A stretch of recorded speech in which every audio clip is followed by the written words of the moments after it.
Hello, everybody, and welcome to the ultimate Schmoedown Aftershow, the only show that starts right as Boggs is in the middle of giving me a compliment of some sort.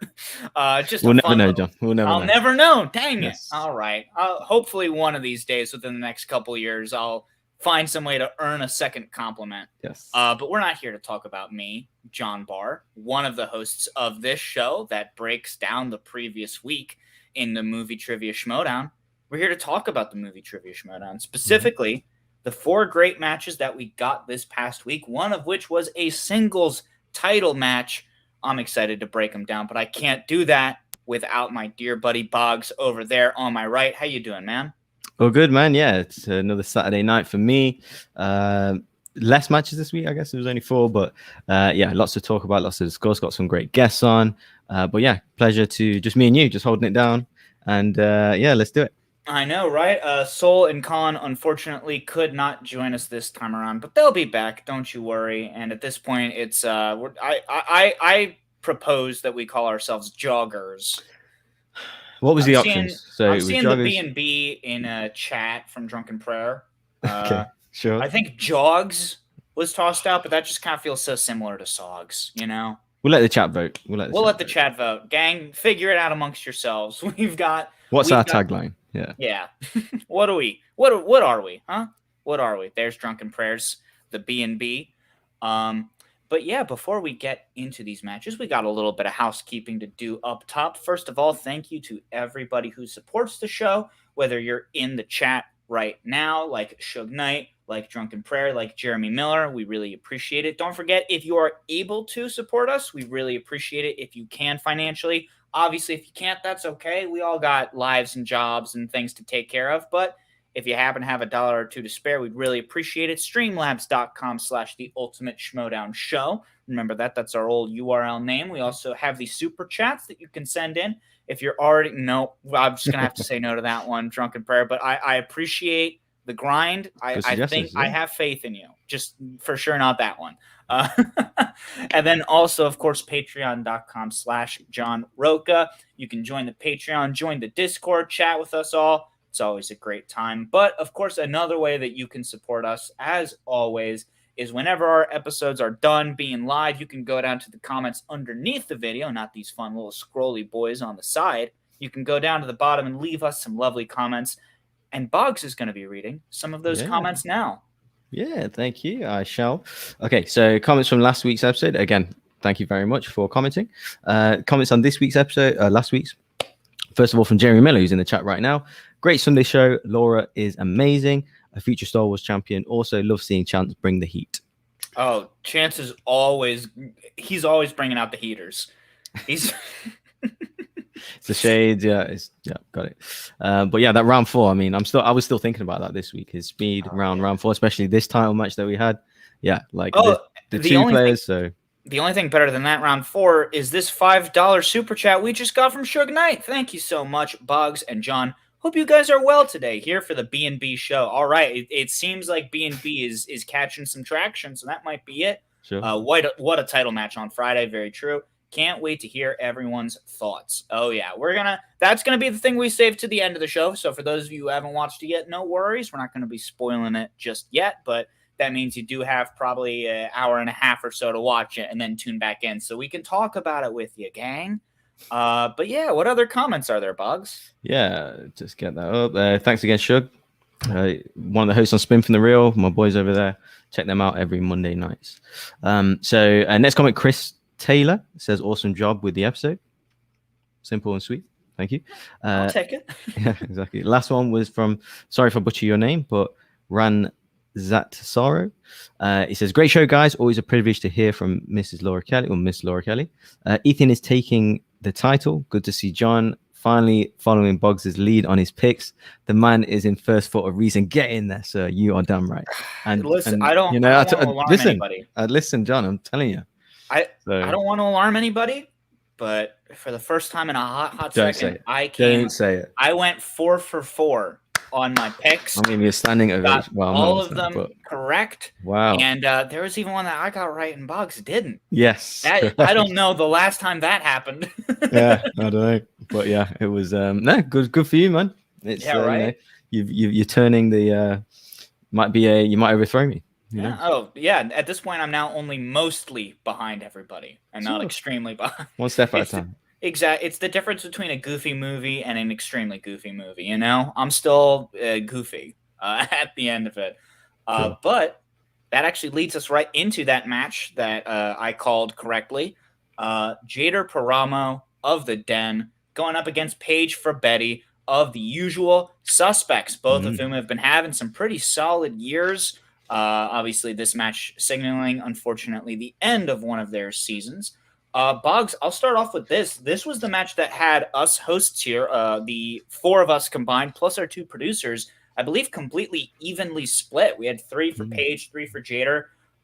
This was a tough match even to try and call. What do you think it is about these two that made this match such like a, such a hard one to call, like two titans? Yeah, it was a good matchup. Like both of them in the early kind of career stages, both have decent wins this year. It was just it was a good matchup. They matched well. Their knowledge thing seems the same-ish. So it's just good personalities with managers going at it. So going in, it was just the right fit. Good styles in terms of like I said, knowledge base and stuff. But I got to shout out the promo. I thought the promo was excellent. It was really fun. We were, of course, in it. That's why I said that. And Spin from the Real were in it as well. Shout out to them again. But yeah, just seeing Kate doing the whole, just stopping the guy in the street. Oh, haven't you heard of the Boston about this? And no. And then, just doing the whole comedy thing. Yeah, I thought she was great. And I'll come to her later. I thought she was really good in this match. Yeah. I would have to agree with you. Also very fun to see Paige, who had come to LA, obviously, for the Dan Murrell, Ethan Erwin match. So she got to shoot herself a little bit of a promo here in sunny Los Angeles. Maybe that was the magic touch. I don't know. But coming out of round 1, things were certainly seeming to go Paige's way quite nicely. Jader missed a few of those round 1 questions. The yesterday Danny Boyle question, the Richard Linklater movies, because there were a couple of those tossed out, plus the Tron Legacy question. But then, unfortunately, Paige missed that Robert Downey Jr. Filmography, whatever, any of the words. Choose which one you like the most, which meant no perfect rounds. But we did have a score of 5-7 coming out of round 1. One of those scores where, obviously there's an early leader, Paige striking first, getting that first blood. But still kind of anybody's game, It's always hard to tell. I think we're very spoiled with perfect round 1s these days, where it's sort of like when the second we don't see one of those, it's like, honestly, it's still just as competitive as ever. Yeah, to be honest, I thought it was quite a hard round 1, just generally speaking, in comparison to other matches. I don't know where I thought I heard someone say that maybe the singles tournament questions will be slightly harder than people just having the debuts, the debut matches. So I don't know where I saw that, but the standard of questions will be hard, like the round 1s, for example. So, and I thought that proved in this match, but I thought Paige was excellent. Like, you can clearly see that she's studying hard, really unlucky with the last question. And I agree with Leo Logan in the chat there. I thought Jader looked a little shook in that first round, because there was a couple of questions going by, he didn't put answers in or that kind of thing. So he seems to be, obviously you naturally would be, right, missing, only getting 5 in the first round, and kind of guessing Robert Downey Jr. at the end for the Zodiac Gingerbread Man and US Marshals, and he guessed it. She got it wrong, luckily getting that one. Otherwise he would have been on 4. So yeah, big lead for Paige at the start, and obviously the confidence was all with her. So Kate had a big job on her hands trying to get him out of his head. Absolutely. And I mean, hey, it's hard to be, emanating confidence when you're up against Paige, who seems to just be like completely fueled by great energy. Like, great energy. She is someone that, like, this is, I mean, we'll talk about it a little bit later, but this was, I think, the first time in a minute that I've really seen her any form of shook in her round 2. But first, we got to give credit to Jader in his round 2. Obviously we're the armchair experts, right? Or the armchair quarterbacks. So we can't obviously say with 100% certainty that Jader was or was not feeling a little unconfident going into his round 1. We can't speak on exactly what his mind state was as he went into round 2. All I can tell you is that he got opponent's choice for his round 2 category and didn't miss once. He did not miss a single question. He did check down a multiple choice twice, but both times he still got it correct. So we were looking at a 6 out of 8 possible points for Jader, which was pretty good. And then we got to Paige's Judd Apatow round, and obviously Boggs. I don't know how much you feel like we really got to touch on it, but obviously it's a thing. It's got to get said at least a little bit. There was the challenge on the parentheses U, don't mess with the Zohan, is how I wrote it down in my notes. It's that one, personal, what's the word? I don't even know the word. It's like a word for a typo word, modifier. I don't care. There was a challenge, Boggs. Yeah. But firstly, Jader's round, excellent, man. Being given opponent's choice. It kind of seemed like he knew them as well. Obviously, he got them right because he did, but as soon as they gave him the multiple choice, he knew them immediately. So, he said after the match, kind of wish he, was confident in just saying the answer, whatever, without going multiple. But yeah, that's obviously something in hindsight. But yeah, maybe the first round, maybe not his confidence, maybe a little bit, 5-10%, who knows? But I thought he'd done excellent, showed character there, and then Paige doing well. Obviously, she did miss the last question as well. Sorry. So the question was obviously the challenge, because this has come up before, John. I think it was last year. I think you, me, and Colin were talking about this with the "you don't mess with the Zohan" thing. So, good challenge, I guess. That's not the name of the title. I guess you could argue benefit of the doubt, but it isn't the name, it isn't the full name. So, but what I do love about this was Kate. So obviously Sam, when he gave his argument was, it would be ridiculous to kind of rule against this, and then she kind of takes a shot at him saying, how dare you have a shot at the question. I just like that she didn't let Sam take control of the situation. Like, even you might not necessarily agree with Kate, but it was just good to see her stand up to Sam and say, no, okay, this should be overturned. I'm with Jada, whatever. Just showing that a bit of passion and okay, she wouldn't have done this last year. So now that she's got that confidence and experience and spending time with the team, it was nice to see that character and her stepping up for a player there. So I think they, that if she didn't say anything there, maybe they would have ruled with Sam. I think because she gave credence to their argument, they might have took her thoughts into consideration a little bit more. I don't know, but it was just nice to see, oh, okay, she's stepping up now. She's literally improving as a manager, and she's showing it here. So I was most impressed with. And obviously, he got asked another question, which he got that as well. So finishing the round with a lead as well. So being that far behind and then finishing with a lead, I was thoroughly impressed with Jada. Absolutely. It was also very funny, obviously, at the end of the match, Sam was again kind of talking about how, as a manager, you got to stand with your player, which to me kind of felt like him going yeah, I know Kate was right. I know they were right. I know that we got the question wrong. It is something of a semantics argument, obviously. We've seen it happen before, like Sam was saying. And I think that, honestly, this probably would have not been a thing, and Paige probably would have gotten it correct if we were maybe 2 seasons earlier, or maybe if this wasn't a tournament setting even. I feel like this is just one of those things where it's still that awkward kind of growing pains of this is something that is fun for us because we just like movies and we want to have a good time, versus this is being billed as a serious sport for movie people. So I think it's just, part of that. Obviously, we've got some chatter here in the chat. Obviously, Krissa kind of, again, talking about semantics. It's she's saying, I always called it just don't mess with the Zohan. That's fair. Obviously, you can, know what the movie is, but again, it's not the precise title, as Leo was pointing out. You at the start of the title isn't an or the. That is fair. That was kind of the thing. I was a personal modifier is I think what I was looking for, as opposed to just an extra word. But what the hell do I know? I'm a writing major. I should know. But what I do know is even with that one slip by Paige, after Jader got a new question and stole it post challenge, it was now only a 2-point lead in favor of Jader. Paige managing to get 4 out of a possible 8 points, having to check down a multiple choice a couple of times. But again, obviously, with regardless of the shenanigans with that, you don't mess with the Zohan, technically didn't get a question wrong. Obviously, just a little bit more checking down, and that precision with the wording meant that it was Jader coming out of round 2 with 13 points against Paige's 11 points. Boggs, obviously, this was kind of, that shift that we'll see in another match that we'll talk about later. where it's like suddenly there is that dip in momentum and it goes the other way. Who are you feeling like? Were you feeling confident in your choice of Jader coming out of round 2, or were you like, I don't know, it's still too much teeter totter?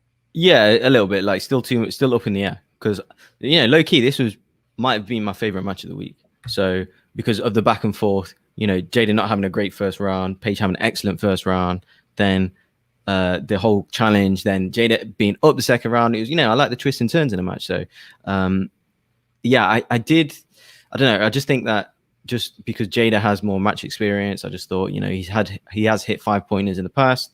Just seeing more of him doing that, I just thought maybe he might at that point pull it off there. So yeah, but really, it was still up in the air. Absolutely, and especially we've talked about it before. Competitors have even talked about it. 2-point difference going into round 3. That's kind of nothing, As long as you get those 2-pointers under your belt, it then immediately becomes anybody's game with both Paige and Jader getting their 2-pointers. The Disturbia one for Paige, the Goonies one for Jader. So then it just became who was going to break first with those bigger point questions. And unfortunately, while both competitors got their 3-pointers, Paige got her 5-pointer with the Crude's New Age Peter Dinklage question, which she definitely marinated on, took her time, and it paid off.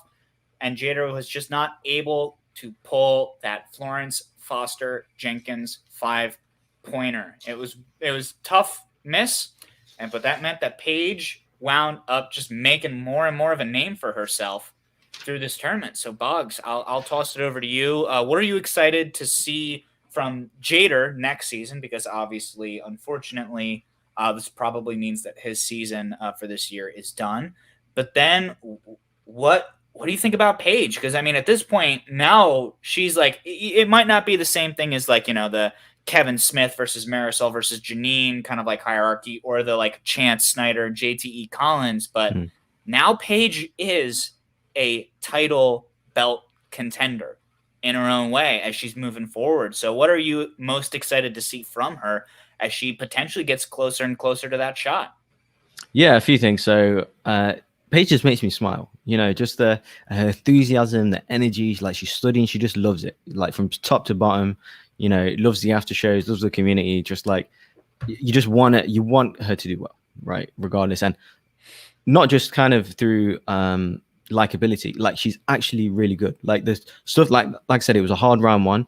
She pulled out that 5-pointer, which is the voice character in the cruise. In the New Age one. So yeah, that's a hard 5-pointer for me, I felt. And I do got to say with Jader though, he did mention when he was on our show, I believe, that he wears a Meryl Streep t-shirt around Miami and stuff. So he is he did say he was a fan, So when they said Meryl Streep, I was like, oh, it's over. He's done. I'm right. John's wrong. It's be one of them. But yeah, he didn't think of the movie. You could have just kept it to the competitors. Yes. You didn't have to drag my poor name into this. No, I got to win, man. I play to win. So, yeah. Honestly, I heard Meryl Streep. I thought it was over, and it was tense at the end there. I thought he was dragging it out, and he wasn't. He missed it, and but overall, yeah, really impressed with Paige. Jader showing good character. I kind of wanted him to win after that comeback because he was so far down. I do like my underdogs being so far down, then coming back. But obviously he missed it. But again, I need to shout out, Kate. She wanted it. Her and Jader, I felt that they wanted it, and playing the right game strategically with that challenge, it was the right thing to do because it was there. There was room for error or room to dispute, and it worked out for him. But obviously not the 5-pointer. But yeah, I did like Paige stressing, like as Jader was kind of stringing out the repeats and stuff. So overall, like I said, I really enjoyed this match. It was super fun, lots of back and forth, and yeah, it was a shock that he didn't hit the Meryl Streep question. Yeah, I think that's probably going to be one of those things where it's like that's going to be the next thing, I think, because it definitely seemed like when Paige was talking about what to give Jader for opponent's choice. Right. She was like, oh, yeah, I've done my research. I know I want to give Norm Efron. So it sounded like they were like, oh, this is something he's going to be weak at because probably they must have seen him like goof it before. And what did he do? He turned that right back on him. So I think it would not surprise me at all if next time Jader's maybe putting Meryl Streep up on the board just to flex. Yeah. Leo Logan's comment here: now that Jader's out, I wonder who the other 3 members of the Den are in the tourney now. Good question. Yeah, that's a fair thing to talk about. I'm thinking I'm going to pull up the roster real quick on my end, but I think the first name I think about is somebody that we just saw get a W under their belt, which is Mark Riley. Oh, you got to. You got to. I will be shocked if Riley is not in that tournament. Shocked. I think so. Mm-hmm. Is there anybody else off the top of your head? Obviously, another name that I thought of immediately would be either Ben Goddard or Paul Preston, if not both of them. Obviously, they are 2 of kind of the flagship members of the Den right now. What do you think about them, Boggs? Do you think they're also going to be the definites in there? Paul, yes. I think Paul, yeah. He's the kind of, for me, he's the, the senior head, the figure of the team. Ben, he did sit back. He did, he sat out the tournament last year. And I feel like, because there are some other players, Alonso, Peggy, and maybe Jess, like I can see him sitting out again. I don't know is the answer the third one. I guess I'll go with Ben, but I won't be surprised if he's not in there. Or Rachel Silvestrini, of course. Yeah. Like I'd go with something like that, to be honest, because I can see him sitting out. Yeah, I like the picks of Preston and Riley. Mm-hmm. Peggy, I feel like Peggy has had a tough one, unfortunately, obviously. I believe she's 1-1 in singles right now, and then obviously a performance that she has talked about disliking herself when it comes to that free for all. Mm-hmm. I really like that pick of Jess that you just tossed out. Honestly, maybe I think especially. Oh man, that's tough. I mean, just have that kind of like intense match up against Frankie Alvarez. Oh man, that's tough. The Den has got some hitters. And it also wouldn't surprise me as well if Alonso, I feel like Alonso has not always had the most success in the singles tournament as opposed to the teams tournament. I think oftentimes when I think of Alonso, I do think of the Paddington 2, a team that is unfortunately no longer with us. But yeah, there's some solid choices. I actually wanted to take a hot second as we get ready to talk about the next match, which will be Robert Parker versus Jesse Swift. I wanted to talk about this Inner Geekdom bracket because I'm kind of looking at this. This is a very interesting bracket. We have some people that have never played in Inner Geekdom before. We have some folks that are gearing up for rematches. We've got some rookies. We've got some vets. Mm-hmm. I don't know what your instincts were, Bugs, but I personally thought when I first took a look at this bracket, my instinct was, oh, we're getting another Paulo Yama, Chance Ellison slugfest. Was that something that went onto your mind at all? Yes, it did cross my mind. I think Chance will be in the final on his side. But the other side, I don't know, Parker, over 3 rounds, he is nearly perfect every time. So that'll be hard. Ethan will be interesting. I don't know who I'll pick for that, Ethan against Oyama, but I've kind of seen Parker Chance rematch or the third match, right? So I'm just off the top of my head, I'll go there. Hey, I definitely would not say no to a Chance Parker rematch as well, obviously, since their last matchup was during the Inner Geekdom tournament of last year, with Robert Parker being kind of the one touted to win it all and then getting upset by the person who would then become the tournament winner. It's also interesting to note that one of these round 1 matches is another rematch between Saul of the Den, who we were just talking about, and Brandon Hanna, now being represented by the Stars. That one is going to be tough because I feel like, obviously, looking at how Saul has grown as an Inner Geekdom player, it would be easy to be like, oh, yeah, that's going to be going to Saul. But then I feel like Brandon Hanna and the Stars have mixed together quite well. So that's going to be another toughie to see who winds up going up against Chance. Yeah, definitely is tough. After that, coming off that loss against Amaru, he's saying, he's, I'm going to give you guys what what I've set up in terms of the maximum trivia thing, the whole intensity and everything. But I don't know, man. Like sometimes I feel like he almost can't relax enough. And I don't know, I think as of right now, I think I'll probably pick Hannah for that win. I don't know. It's just, stylistically, I just think Hannah's a bit more composed. I just think that that's his kryptonite a little bit. You know, people who are just ultra composed. Yeah, I don't know. It's a tough one. It's a tough one. But right now, I think I'll pick Hannah. Honestly, that's very interesting because I think I would pick Hannah as well. So now we've got a case of someone who's always wrong and someone who's always right, both picking the same guy. We'll really have to I wish see what states have to do for that. It is also important to note that Malcolm is here in the chat saying we are underestimating Moose Haas. Moose being one of the people who was just put on that 4-person track to potentially get a shot at that inner geekdom belt. What I mean, do you think that we're maybe underestimating Moose in this, or do you think that we just gotta keep having that faith in Chance, who's been one of our day one favorite people? Yeah, I don't pick against Chance in a singles match, no way. But no, in all seriousness, you know, he did win the tournament last year. I just feel like he has so much more experience than Moose has. Although, you know, he did look good, you know, especially in his first match, obviously the Amanul match, you know, without the sound, it's hard to see or tell, you know, how exactly it went. But, I'd still go for Chance, you know, much more experience. Although he is good, you know, I think he could beat other people, Haas, but no, I'll definitely go with him. I'm favoriting Chance to win the tournament, basically. So, yeah, I'm not overlooking him, but Chance is an A player in IG.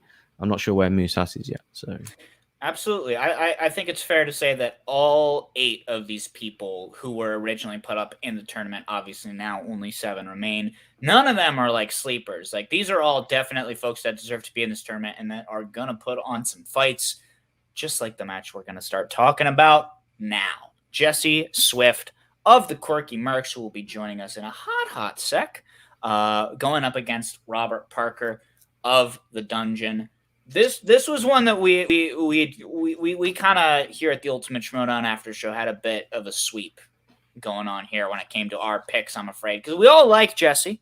Jesse's a wonderful boy, but we saw what Robert Parker has done since he has re-emerged after getting knocked out of last year's tournament, and we were right on the money about just how hungry Robert Parker would be for this, Boggs. Yeah, you know, like I said, over 3 rounds, like, Parker's just horrible to play. Like, he pretty much isn't going to miss. So, yeah, that's why I kind of picked him. But like I said last week, I legitimately think Jesse will be a contender. Just needs a bit more time, a bit more experience, you know, that kind of thing. Maybe playing people that he's the favorite, that kind of thing. So just getting that winning routine and stuff. So, yeah, but you know, Parker over 3 rounds is just a horrible person to play against. Absolutely, man. Yeah, it's absolutely tough to be facing Robert Parker down in the first round of the tournament. It's much like Ben Goddard last year, another guy who we were like, yeah, this is a good, strong guy, much like Jesse Swift. It was like, you can't count this guy out.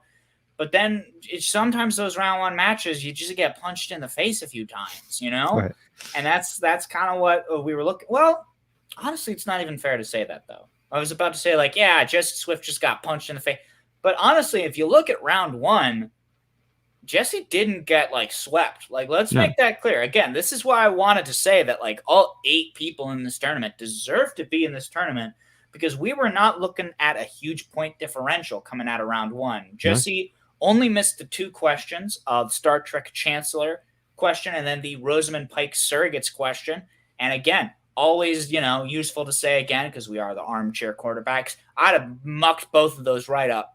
And I'd have mucked a bunch more of them up. I only wrote down those 2 because those were the points that Jesse missed. I would have missed a lot more, absolutely. But that just means that we got to make sure we give Jesse his credit at having studied and clearly being like the most ready I think we've seen him in an Inner Geekdom match. And then that being doubly applied to Robert Parker, who got that perfect round and bonus for an 11-8 score. Boggs, what were your thoughts about that round? Oh, hold on a second.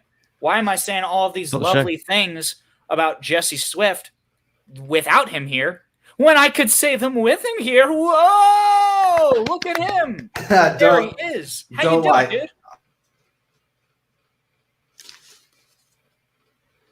Oh, freezing. I think he's fixing it right now is what it looks like. Yeah, no worries, dude. He's giving us the 1 second, so I'll just keep complimenting him. Yeah. Yeah, those were 2 absolutely tough questions. The Star Trek Chancellor, what's the deal with Star Trek? They got 12 different. I feel like they made up a bunch of military names in that show for somebody to be Admiral. Do we even know if that's a real thing? I don't know. But yeah, that's right. Yeah. Is my audio coming in good now? Your audio's coming in good. Great, dude. First of all, thank you so much for joining us. I'm just going to reiterate 2 things that I said right off the bat. Number 1, this was, I think, the most polished, the most studied, and the most ready you have looked in this inner geekdom division. You were absolutely looking terrifying. At the same time, then thing number 2, you got a short end of a stick here going up against Robert Parker. Being one of the golden boys of the inner geekdom division last year. What were your thoughts when you found out even that was going to be your match? I did. I got the short end and then I didn't, because it's also like, if you want to compete, if you're going to compete in the tournament, you're competing to potentially go against the current champion and go for that belt. Mm-hmm. So let's say I got shuffled around somewhere else. And let's say Parker ended up being the champion, I would have had to face him eventually. So anyone that's going to be in the tournament is fair game. So yeah, sure. I looked at it and went, dang, that's rough for a first round. But House looked at the rest of the tournament. It's all rough. There's no easy ones in there. And I can't be too upset about it, because I did my best performance so far. And if I would put this score against my other 2 matches, I would have won handedly in both. So and it's funny. This is actually the best I felt about the 3 matches that I had. Mm-hmm. And the worst I felt was the one that I won. It's the worst I felt about a match. I was like, I never want to do that again. And I really cannot feel bad in my first year getting TKO'd by somebody that got a perfect game with a steal. Like, you're in survival mode at that point. What are you going to do? Mm-hmm. Because there's probably less than 3 other competitors in the league that could have stood up against a perfect game and a steal. I guess just don't offer them the steal and try to get a perfect game. But perfect games in IG are not a dime a dozen. No way. It's hard. So, I kept up like an 80%. I got 8 out of 10 the first one, and then I got 4 out of 5 in the second, and I got 2 out of 3 in my third round. I was like, that's okay.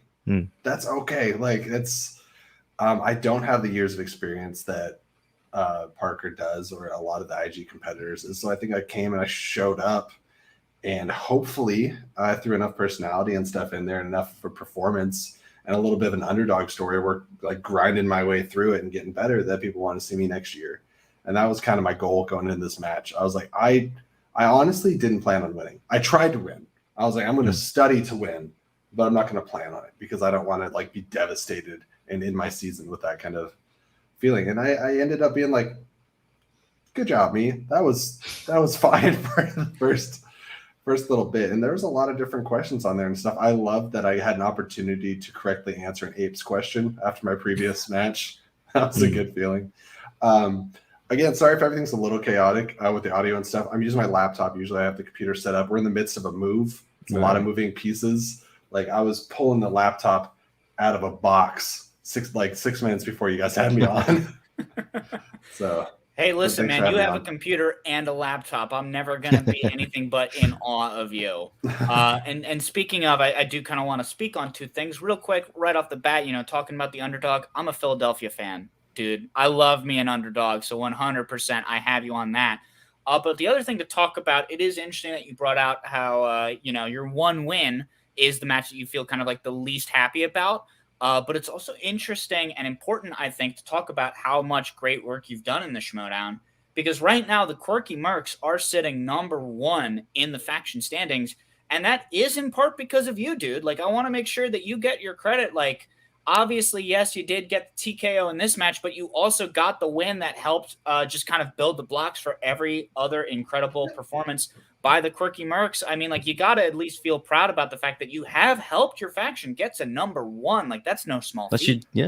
It took a few matches, but if you put all my matches together, I did create positive points. It was 3 matches. First one obviously is no points, but it wasn't a knockout or anything. Second one, I got I think 3 points, and then the third one, I lost a point. So it came up like 2 points. Is that math right? Okay, something like that. I get confused when it's different, like in between divisions, and I lose track of it sometimes. But yeah, it was a positive thing, and the Mercs have been nothing but supportive through that Parker match, and I'm pretty proud of it. I think that there's people in the league that I could have come across victorious with that same match, but Parker he's on a revenge tour, like we keep saying. He's angry. He has one of the best he's got one of the best IG systems in the league. I think the dungeon is like the strongest IG faction, quite possibly, because not even on the faction, you got Smets lurking. Like, he might not be on the roster, but we can't pretend like he's not out there. Yeah, right. Exactly. And then you got Mara, previous champion. Nobody's got it like that for IG, I don't think. I think that's a fair, yeah. Maybe Swag, I'd say. Maybe Swag with Ayama, Zipper, Chandru, and maybe Corruption, with the whole Chance and Mike thing. Yeah. That's fair. There are a few dynasties out there. Yeah, that's good. I'd surprisingly, maybe it's surprising, but my best support for IG on my faction was William Bibbiani. To be honest, like, that man put in work. He did so much studying for me. We had a lot of just like one-on-one sessions and phone calls and stuff. So whenever I have the opportunity to plug Bibbiani and Saltcat soaps, you can find on Etsy. Make sure to do that. That man is a beautiful soul and just an excellent coach and teammate. And just, I don't know what all the awards are going to be this year, but if there's just like faction MVP, like someone's just put in the work, I really hope that Bibbs gets it. If he can't get free-for-all MVP this year, I hope he gets that. Absolutely. And Saltcat soaps, send them to the Ashton Kutchers and Jake Gyllenhaals in your life. Make sure they bathe. Boggs, I'll toss it around to you. One of the things you had just brought up was that, in these tournament settings, there is maybe this thing of just like the writers, and God bless them, are working specifically to make sure that these questions are even tougher than some of the already tough ones that we see in just regular old matches. So I wanted to toss it over to you because we got some real heavy hitter questions in this round 2. And also, I think we might have gotten another super chat. Is that fair to say? We did. It was my man Shug Knight again. Shout out to my man Jesse Swift. Can't wait to see you next year. If you're in Schmoedown, and you made a great impact. First year in Schmoedown. Yeah, you corrected after. Made a great impact on the Schmoedown and the community. So yeah, that's definitely. So you are one of them fan favorites as well, man. So also, I want to ask how you been, man, because you're moving, you're studying as well. A lot going on. So you stayed in the same city, right? Yeah. Well, I moved over, but like 30 minutes. Yeah, I'm moving in the process of that, and I work like 14 hours a day. Like pause. Nothing happens. So I got a I'm doing it to the weekends. And then, guys, I'm getting married in 29 days. And that's been so much prep. Right. So honestly, like this is not, I don't want anyone to ever say or think that I threw that match, because I didn't. I busted my ass now. I hope that I wanted to win. But I will say that, like, upon losing, I found some peace. And I was like, great, I have so much crap I have to do right now. Like, if I had to study for another Parker level match on top of everything I'm doing right now, I think I would combust spontaneously. So like, I'm like, Parker, God bless you. Best wishes on your tournament run. I hope you do great. You're an amazing guy. And he puts in the work like none other. So all the best wishes there. But I mean, thanks, man. I have to do some stuff. And if it helps at all with the peace of mind, Jesse, you can sit Boggs and I in the way back. We do not have to be like, you can put us behind a pillar. We'll be all right. We're just happy to be, of course, invited. Sorry to put you on the spot, but did you invite any Schmoedown people to your wedding? To be honest, I'll say it's one person. But because like I would have invited a lot of people. Yeah, of course. Because most of my best friends right now, and I've told this to a lot of people I work with, and so I was like, everybody I'm hanging out with is all digitally. Like all the people, all my favorite people are now people I've met this year. Right. And that's not a hyperbole or anything. But anyways, yeah, PJ Campbell has an invite. Oh, nice. Yeah. Nice. Awesome. But we've become really good friends over the last little bit. Who knows if you'll make it? But I'd like to invite like every. I'd like to just invite to like every after show and stuff. But you could do a Schmoedown just only wedding. Well, like, I'll let you guys know right now. I'm working on it, but I want to say Saturday the 21st. I'm gonna try to do a digital bachelor party, and because I want to include all these people that I'm friends with. So like you guys are invited. I'll try to remember to throw you into the group chat. I'm still working on a lot of stuff, but it'll be like Saturday evening, 5 o'clock PST or something like that. We're still working on the details, but drinks, hanging out, we'll have some trivia, we'll play games, whatever. But hopefully anyone that's watching here, pop over there. It's on my channel, the Flick and Reel channel. Sounds good, man. Sounds good. What was that URL again for the people at home? That is the if you go on YouTube, it's flick-in-reel, REEL. So you guys can check that out. I haven't had anything on there for a few weeks because of everything that's going on now, but we'll have that bachelor party on there. And then in September, we'll resume doing our weekly movie news podcasts and stuff like that. Maybe we'll start talking Schmoedown. If I'm not so busy studying, I can actually talk about the league. Exactly. Just cover your round 2. Obviously, Jesse, you did spin off dystopian time future, dystopian future and time travel, and then you did land on Marvel. You did get the 4 questions. Not Marvel. You did fly through the first 4. You went multiple choice on the last one, which was missed. And then obviously Parker went stuck on Wizarding World. He went perfect. So, yeah, I was just going to say, any thoughts on that round, and what were you cranky about exactly? Well, so I'm trying to remember like some of the questions.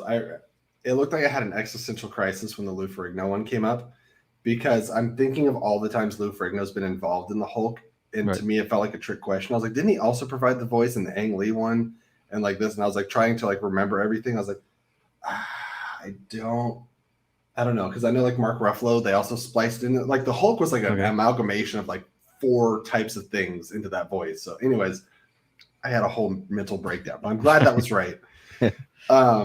Then the last question, the X-Men question, frustrated me on a couple different levels, because my first initial thought when they're like, hey, what fell apart? And I'm kind of upset they said the X-Men jet. I was like, it's the Blackbird. Say the Blackbird. Respect on its name. My first thought was the thrusters, but I was like, that feels vague, so I'm not sure. And so I went to multiple choice, and one of the answers was vertical thrusters. Now, I had just watched Winter Soldier like 2 days before that. And when Nick Fury's in his car, he tries to turn the vertical thrusters on. They said they're offline. I was like, that's a trick. He's trying to trick me. That's a Winter Soldier reference. Right. And I just overthought my way through that entire question. So the fact that vertical thrusters was correct bothered me. But everything else, yeah, I love that I've studied other Marvel stuff, because one of the questions was MCU, but like the other few weren't. Yeah. And a lot of people in the division and outside of are scared of Marvel now, where it used to be everyone's favorite category. But now you get some Ghost Rider questions, you get some Fantastic Four. So I thought Punisher and Daredevil you got right. Yeah. I remember I've watched the match a couple times with a few people, and when I did Punisher Warzone, they all stared at me. I was like, no, yeah, I had to do some studying. And it was Wayne Knight was the giveaway for me. Yeah, Jurassic Park's own Newman. How would you have done on Parker's Wizarding World? What's that? How would you have done on Parker's Wizarding World category? Because obviously he went perfect. He didn't give you a chance. We did hesitate on a couple. I thought maybe he might have gone multiple choice, but I was wondering, how would you have done? So I'm trying to think, because he didn't multiple choice anything. So I think there would be a couple that I would have had to do multiple choice, and then I'm pretty confident I would have gotten. I think without multiple choice, I'm probably sitting at 3 out of 5 for that match, if I remember correctly. I'm just gonna be like, oh yeah, perfect, because Wizarding World's tough, and it's been abused a lot in the last few years. So they're mostly deep cuts now. But. For sure. And then just going on to round 3, did get your 2-pointer, which is that Alison Doody question, obviously Last Crusade. You got your 3-pointer, which is Michael Fassbender in how many Aliens movies, and then obviously you didn't get the 5, which was speaking of Wizarding World, right? Yeah, exactly. Yeah. But yeah, any thoughts on that question in particular? The Wizarding World one? Yeah. So I mean, it's the second they said it, I was like, yeah. But it's one of those things where like there's so many more movies now. There's 300 films in IG. Yeah, that's horrible. And I'm trying to study as much as I can, but a lot of it sometimes is like surface level, or I'm hitting up certain apps and stuff and like reading over trivia. And it's a dense category, and so a little detail like that just kind of it missed me. I don't think I was going to be able to pull it because it's something I'd heard before, but it was so far back here there was no pulling it. I thought maybe by some miracle. I was getting the Burks store. I kept thinking of that, and so my brain just got blocked, and it was what it was. But I mean, if I got it, it would have been great because then it wouldn't have been a TKO, and Park would have had to answer some questions. So it would have been a little bit of a better look, but ultimately it didn't super impact the end game. No, it's one of the things, man. So at least, I don't know. So you've gone through the kind of ringer a little bit this season, you know, playing the first match, then waiting so long to play for your second match, all a learning experience. And, you know, as some people saying in the chat, so, you know, we'll see you next year. Obviously, you've got all this experience under your belt. Imagine playing people, you know, without that experience, how much more, you know, you've been through kind of studying sessions, your training camps almost. You're so much more a better player than you were, obviously, you know, before getting drafted. So, sort of I would say I also something I did not have for like my first two matches really are I have a group of friends now, new friends that I've made, right. And they bust their arses getting me like sheets of study notes. So like in any given category, I can like go to my Google Docs and I got 100, 200 questions ready. Right. And so that means when I come back, hopefully I have a starting point. I can hit the ground running. Whereas my Omru match was kind of like a big shrug, like I'm here. Like, I got like a couple weeks to like study some stuff, and I think I watched some Pirates movies, and that was about all I had time for before that match. And then I got swashbuckling twice in that match, I think, and neither of them were Pirates questions. I was like, mother. But yeah, John, any final questions before we get kind of Discord questions in for Jesse? I mean, I don't know if this is going to be a hot take, and this is going to make people mad at me, but some of the things in this Harry Potter world are just too goddamn silly. They can't just name a place like Magical Borders, huh? Barns and Dragons, is that so hard, J.K. Rowling? You saucy minx, huh? Yeah, I mean, I think it's very interesting to kind of look back at your season because I feel like both you and Coy had a similar trajectory of just getting better and better. Obviously, as we're seeing with the Quirky Mercs, one of the things that he is now proudly touting, which good on him, is that your faction might be the one with the most -1s, the most negative points on it. -1 to #1. That's a story. Yeah, definitely. You know, you talk about an underdog story. It doesn't get much more underdog than being faction. Give him Modi already, right? Right. Manager of the year, man. Like he's just like, not to say that other people aren't trying, but like, can you like anyone more than Coy? Like he's just the best. The thing about Jesse, you might actually who I like more. You might actually win the faction title this year. I mean, you know, that's definitely something. In your first season, contributing as well, you know, points wise and stuff. So it's definitely something to, you know, be proud of. Yeah, not every rookie got to be. I mean, I'll say congratulations to Paige. That's a perfect example of a rookie that got to go in and crush on the singles tournament, which is fantastic. Paige is one of my favorite people, like new or not, that we have. So that's great to see. It's been a lot of fun, and I feel very blessed that I got 4 appearances. I got to be in the free-for-all too, which I would love to do again. Can I tell you how much fun that free-for-all was? Like I was in it for like a round and a half, but whatever. I had a good time. But I will say, I think there was like 4 maybe IG competitors in there that didn't last a round. So I'm saying singles next year. Who knows? Could have been worse. You know? Yeah, that's triple right. threat. Some may say.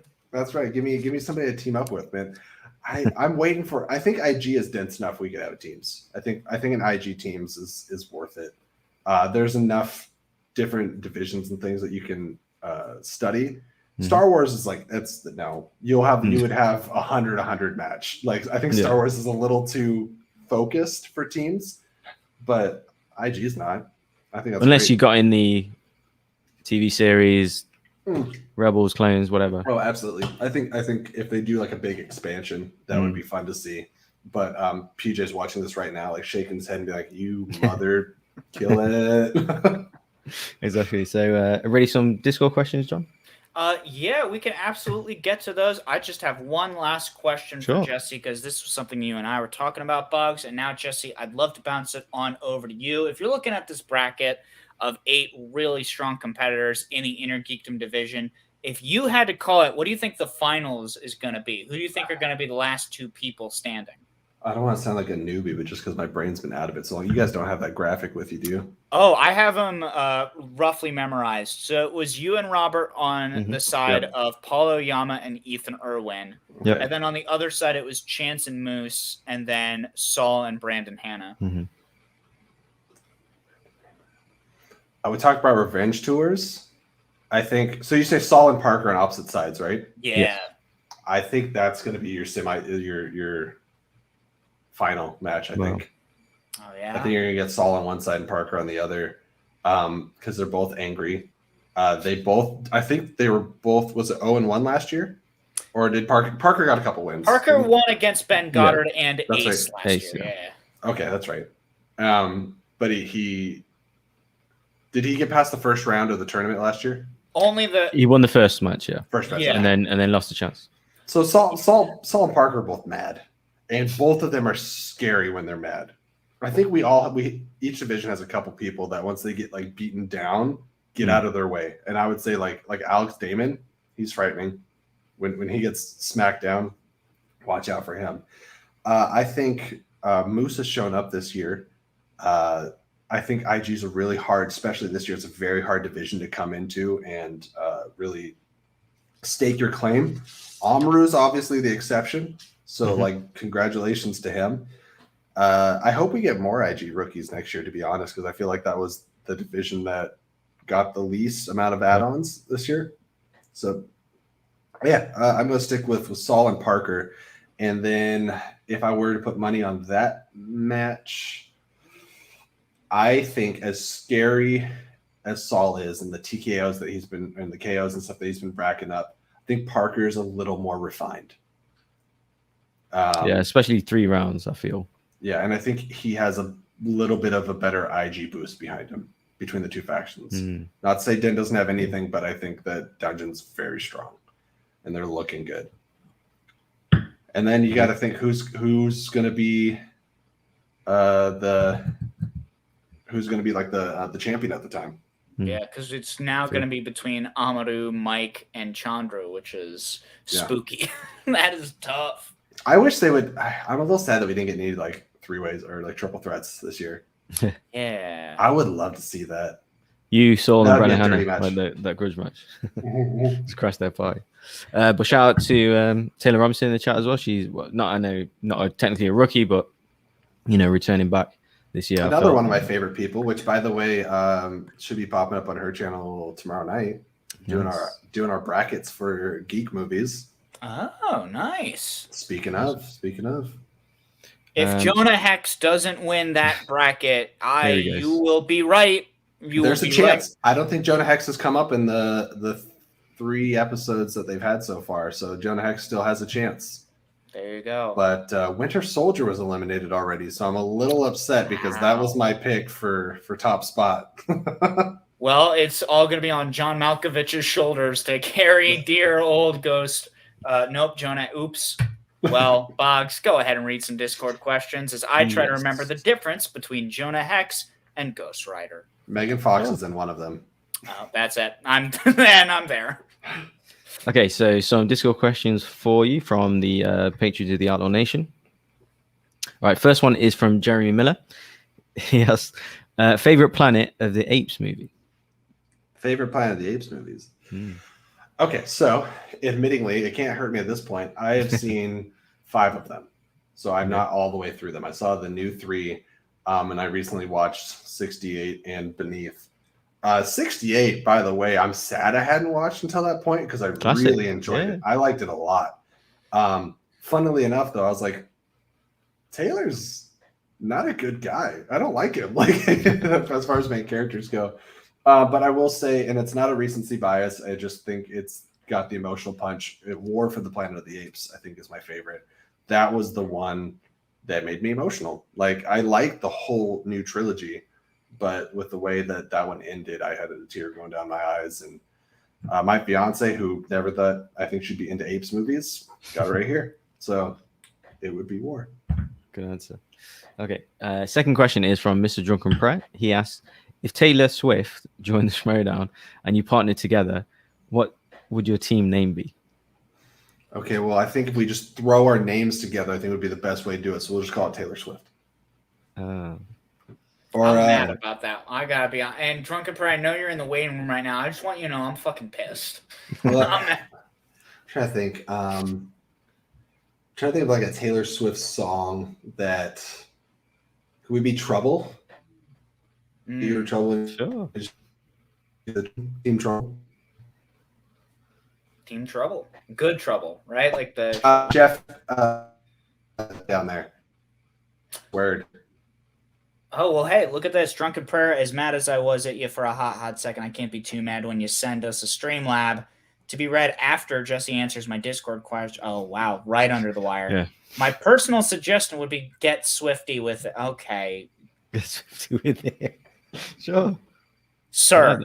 We could go with my original before we came to Jackal, and that was the Swiffer. The Swiffer. Swiffer, wow. yeah. We got a couple more options here in the chat as well. Swift squared. Swifty Swift. Swifty Swift. Sean, I know you got more in the chamber than that. I know you got to have more. Bad Jackals. Can we do Jackal the Box? Jackal the Bot. That, I don't know about that one. That, I can't say what I think about that one. Hey, gang, and don't forget, if you're here in the chat coming up with some wonderful nicknames, don't forget, Bugs and I also need our team name. We got Boggle, we got Joggers, we got B&B. We need some more on that. But we also definitely need to hear some more of the wonderful Discord questions. Yes. Bugs, don't. Last one. Before we get our Patreon in to ask you some questions, Justin asked, what are some of the movies that you've enjoyed the most that you have that have come out this year? Oh, I thought it was going to be the IG list. Like, what are my favorite movies I've watched? You can do that as well. Why not? But this year, it's freaking not the Billers. What am I thinking of here? The Mitchells versus the Machines. Mitchells, not the Millers. Yes, yeah, the Mitchells versus the Machines. I've watched that movie I think 4 times already. The Furby scene gets me every time. It's so good. I'm trying to think of. I just saw Suicide Squad. Was today? Today's Saturday, 2 days ago. That was fantastic. I'm seeing that tonight, I think, probably as soon as I'm hopping off this. Yep, Suicide Squad was good.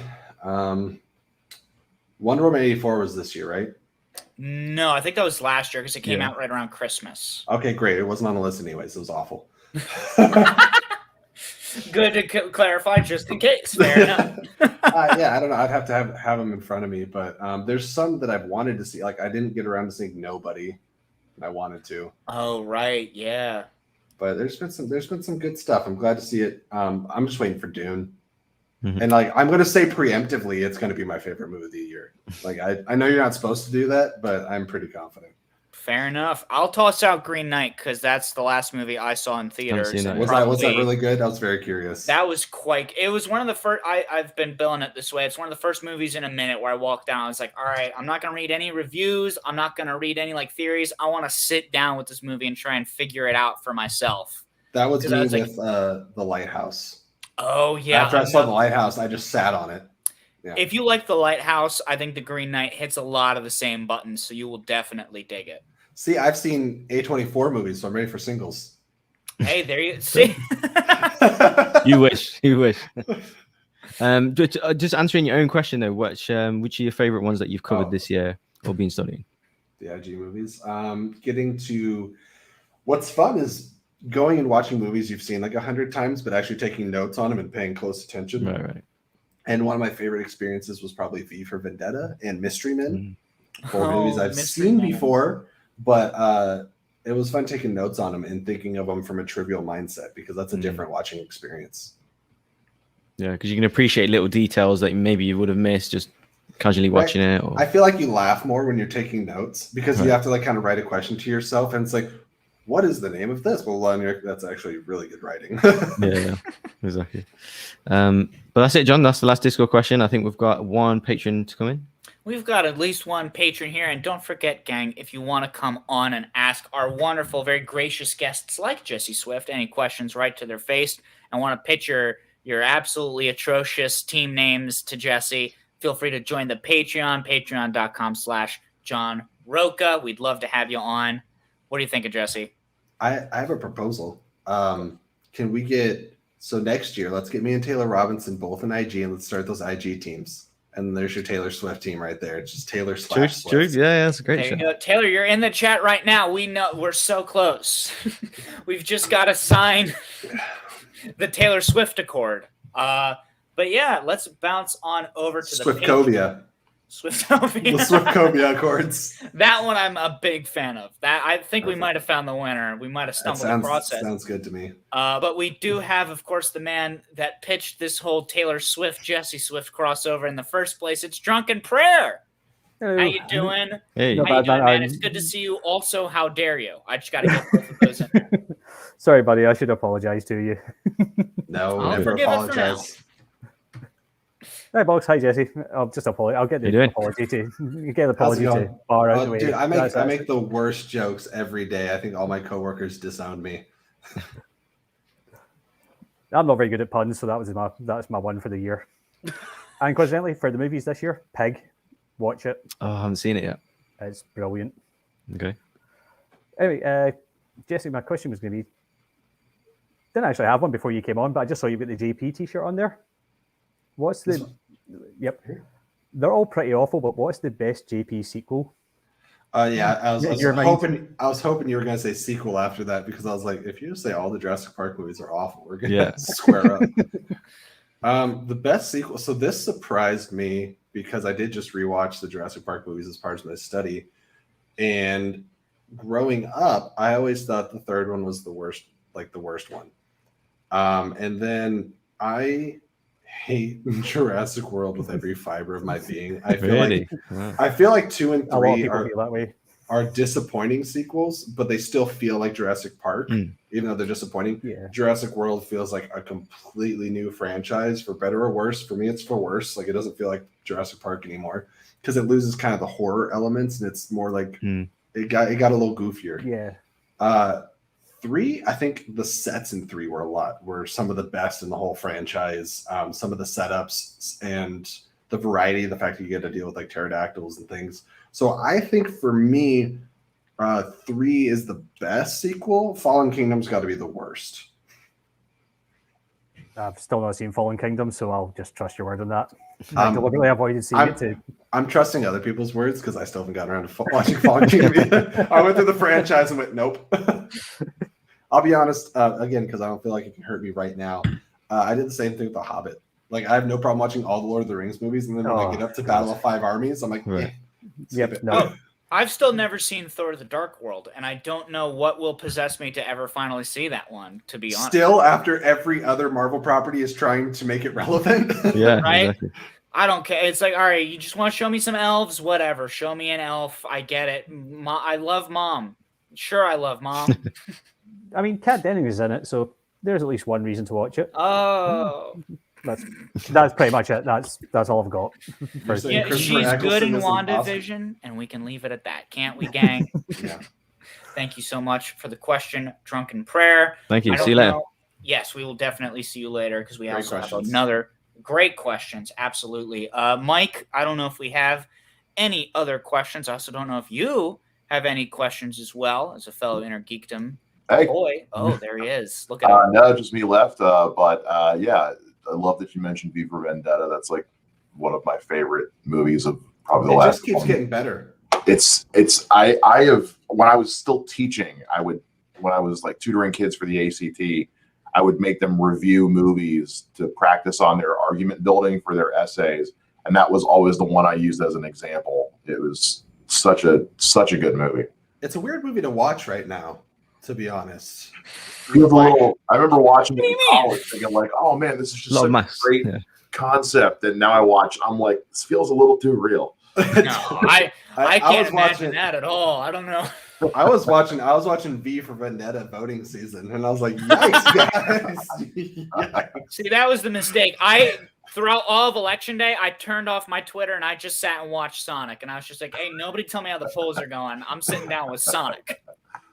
Love it.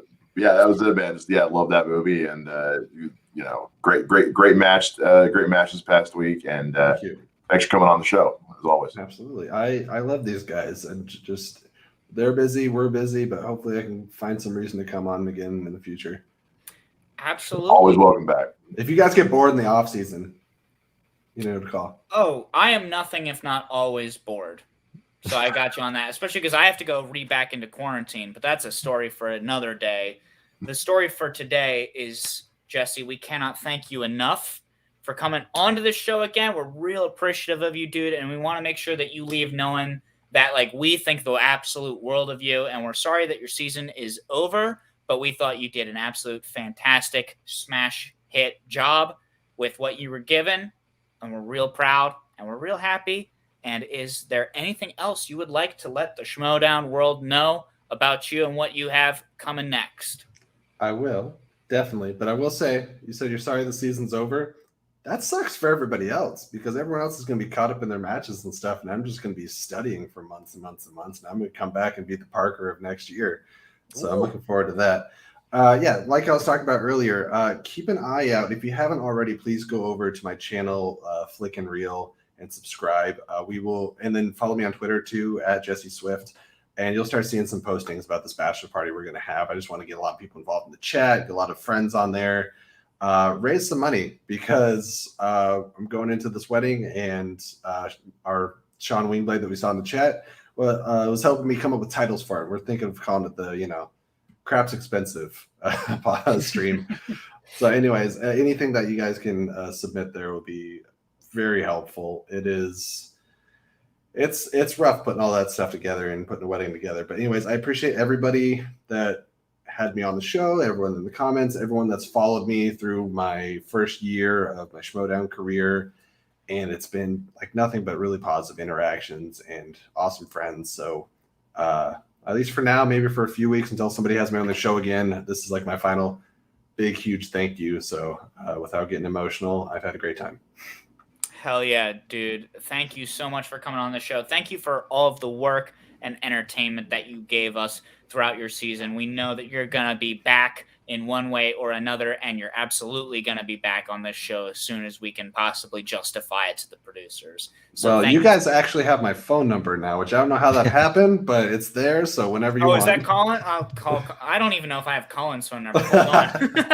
I think I have your phone number, Jesse, believe it or not. So I'll have to, yeah. Well, don't know how we got to me. What am I doing here? Jesse, you have a lovely rest of your weekend. Yes. Get back to planning, and hopefully I have your team name. You got Boggs on there, so you guys need to be Eternal Stench, like the Labyrinth. It's the Bog of Eternal Stench. Oh, there we go. Sure.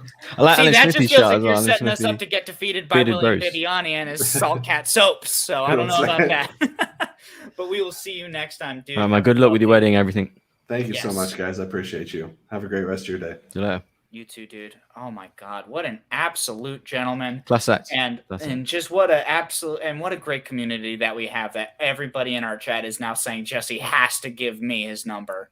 What a great community that we've cultivated. That everyone's like, no, now we got to put it in the chat, guys. Don't worry. If every Schmoedown personality doesn't show up and give me their personal phone number. Yes. That's okay. I'm actually going to go ahead and quickly backtrack off that because we have another great competitor that's going to be joining us now. And I absolutely don't want them to feel pressured into doxing themselves into giving me any of their personal information. Right. We're more than happy just to have them on the show, considering that they're coming off of 2 solid singles match performances against William Bibbiani and Jacoby Bancroft. 2 people that cannot be sneezed at even twice. And not to mention, of course, the moment of the free-for-all, clearing the table of an absolute power table. Clearing the table of a power table? This is why we have guests, so I don't have to keep talking. We got to get somebody else, and we've got an incredible person to come on. Everyone, please welcome the Aussie, Jacob Blunden. Hey, hi everyone. I'm good. It is 9 a.m. in the morning and I am very tired. But other than that, I'm good. Fair enough, man. Thank you so much. I think this is actually the first time I believe that we have been able to see you since your incredible free-for-all performance, and especially coming off of a great match like this, even if it did result in a loss, we got to say congratulations first and foremost for coming into your rookie season and already making so many memorable moments, so many immediate pulse pounding matches, How are you feeling now coming out of this match? I have definitely had time to sit with it. I was pretty disappointed afterwards, just because I know I wasn't happy with how I played. There were little mistakes that I made that ultimately probably cost me the match. But now that I've had time to sit with it, reflect with it, rewatch it, I'm pretty proud of how I played. I'm really proud of round one. The less said about round two, the better. But even round three, I did better than I did in round three of my first match. So that's all I wanted, and I'm pretty happy with that. Absolutely. And Boggs, I'll toss it on over to you. This is part of our job here as after show correspondents, is to get into the nitty gritty of each match, each round. But also, like, we gotta say right off the bat, like, you know, you're beating yourself up much more than either of us would even dream of doing. Like, you really put on a great show, man. And Boggs, I want to toss it on over to you first off. Like, this was a really good match. Like, you can talk about little mistakes all you want, but like, they are like this little, you know what I mean? We're talking like Quantum Realm, Ant-Man losing his mother-in-law. Is that what happened? Boggs, you remember Ant-Man more than I do, maybe? Huh? Yeah, sounds right. I'm not IG. But no, it's first of all, pleasure to meet you. Thanks for doing the show this time in the morning and stuff. It's nice to see someone who's out of their time zone as well, because I'm ahead of them, but you're ahead of me. So that's I always appreciate it. I honestly have no idea how how people in the UK are able to do these shows, because you have it worse than what I do. Like, look, 9 a.m. in the morning for me on a Sunday, that's not the end of the world. Friggin' like what? It's like 1 a.m. or something for you, isn't it? 12. Oh, nah. I left a house party to come here. Oh, no. People were stopping me on the way out. You know, 12 o'clock what on you a doing? weekend. I was like, I have to do a show. How like, are can't you you do it here? sober? I'm like, no. How are you sober? I did honestly, a drink, of course. I'm telling you, dude, he is just Uatu the Watcher. And I was going to say that before he's got the baby blue on, but look at this guy. Like, No, I have to behave myself, because, you know, you have to dedicate, unfortunately, and sacrifice. But what I would say is that you've kind of built up a bit of a legend about yourself, you know, with the hoodie that you've got there. If you can just stand up and give us a demonstration. I didn't do this in the match, and I completely regret doing this. Shout out to Taylor Robinson for actually designing this and getting it specially made for me. She also designed Bibbs's one as well. He got that specially made, but she sent him the logo. She did all the logos and everything. So yeah, shout out to Taylor for doing this. She's absolutely finally tailored in the chat. Absolute legend. Got to give it up. Awesome. Yeah, definitely. But yeah, coming off that obviously awesome free-for-all performance, I don't think we got to speak to you about that, but because coming into this match after that performance, everyone was super anticipating your next match. Who's it up against? Obviously, you saw it was against Bibbs. What was your thoughts going into the match? Because having that bit of pressure of, I knocked all these, guys out. Going into this match, what was the pressure like going in? So, I think I may have. It's actually quite funny. I knew that I was going to go up against one of the top dogs going into the singles tournament. I'm an 0-1 rookie going into this match. I knew seeding wise, I wasn't going to be very high. So in my head, and I also knew I'm an international competitor, and Christian maybe doesn't want to risk me winning the whole thing and potentially spoiling spectacular of, it's actually a good thing I lost, because the government just shut our borders again, and so I might not have been able to make it, so that's lucky. But so I was like, okay, I'm going to go up against the number one, a genuine legend of the game. And so in my head, I've gone, I'm playing Dan. My first match is going to be Dan. That was just in my head. So and I've kind of psyched myself into, I'm going to be playing Dan Murrell. I'm going to be playing Dan Murrell. It's going to happen. It's Dungeon vs. Corruption. So that's what I've got going through my head. And then it's you playing Bibbs. And I went, okay.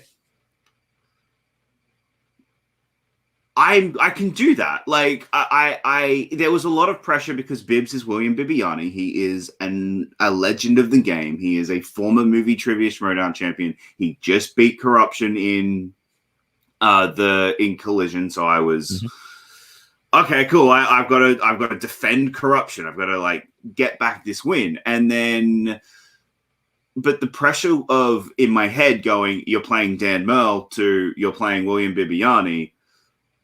With no disrespect to William Bibbiani, it's not Dan Murrell. So it kind of mentally took a little bit of pressure off my head, which is good.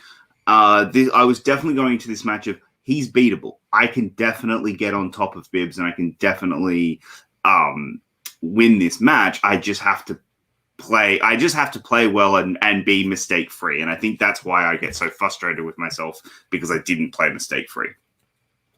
Well, not for the first round because you absolutely knocked that out of the park. How was that kind of seeing, being 9-7 up against Bibbs? Like you said, it was a winnable match for you, but being 2 up in that situation must have been a buzz. It was. Someone pointed out I am the only rookie so far this year to have every single question correct in round 1. Wow. No other rookie has done it yet this year. I'm the only one to do it. Singles rookie. I need to clarify that because Thomas Harper defeats my ass in Star Wars with that. Yeah. Like, he kicks my ass with that one. But singles rookie, I'm the only one to do it. Okay. So that's good. It felt good. It really did feel good just because I knew that if I was going to beat him, I had to be on top going after round 1. And I know round 1 is Bibbs' round. So coming out of round 1 and being on top, I was pretty happy with that. Awesome. And talking about Star Wars, I do love Ken's Remember Alderaan hat that he has. Yeah, so smart. But yeah, John, any questions for our guest in round 1? Yeah, absolutely. First of all, this thought just popped into my head. I don't know who I have to beat up to make it happen. If we don't get a Jacob Blunden versus Kim Taylor Foster match, I don't care who's where in the tournament. I don't care the time zones. I feel like that's the one where I was just like, listen, we got to make sure our international friends get some love. And those are the 2 people that immediately jumped into my head of we got to see him around. But I was also just thinking about this because I'm trying to remember this correctly. It's been a hot second now, but am I right that the question you cleared the table on back in the free-for-all was also a release date question? Because I'm looking at this round 1 and I see that it's a Bibbiani miss on the 2005 release date. It was technically a Thriller question. But the question was, what year did the Deadpool and Frantic come out? So it's a movie release date question under the category of Thriller. And it was a movie release date question that I knocked everyone out with in a pure utter guess. Educated guess because I knew it was late 80s. What is the movie trivia Schmoedown if not a series of educated guesses preserved, right?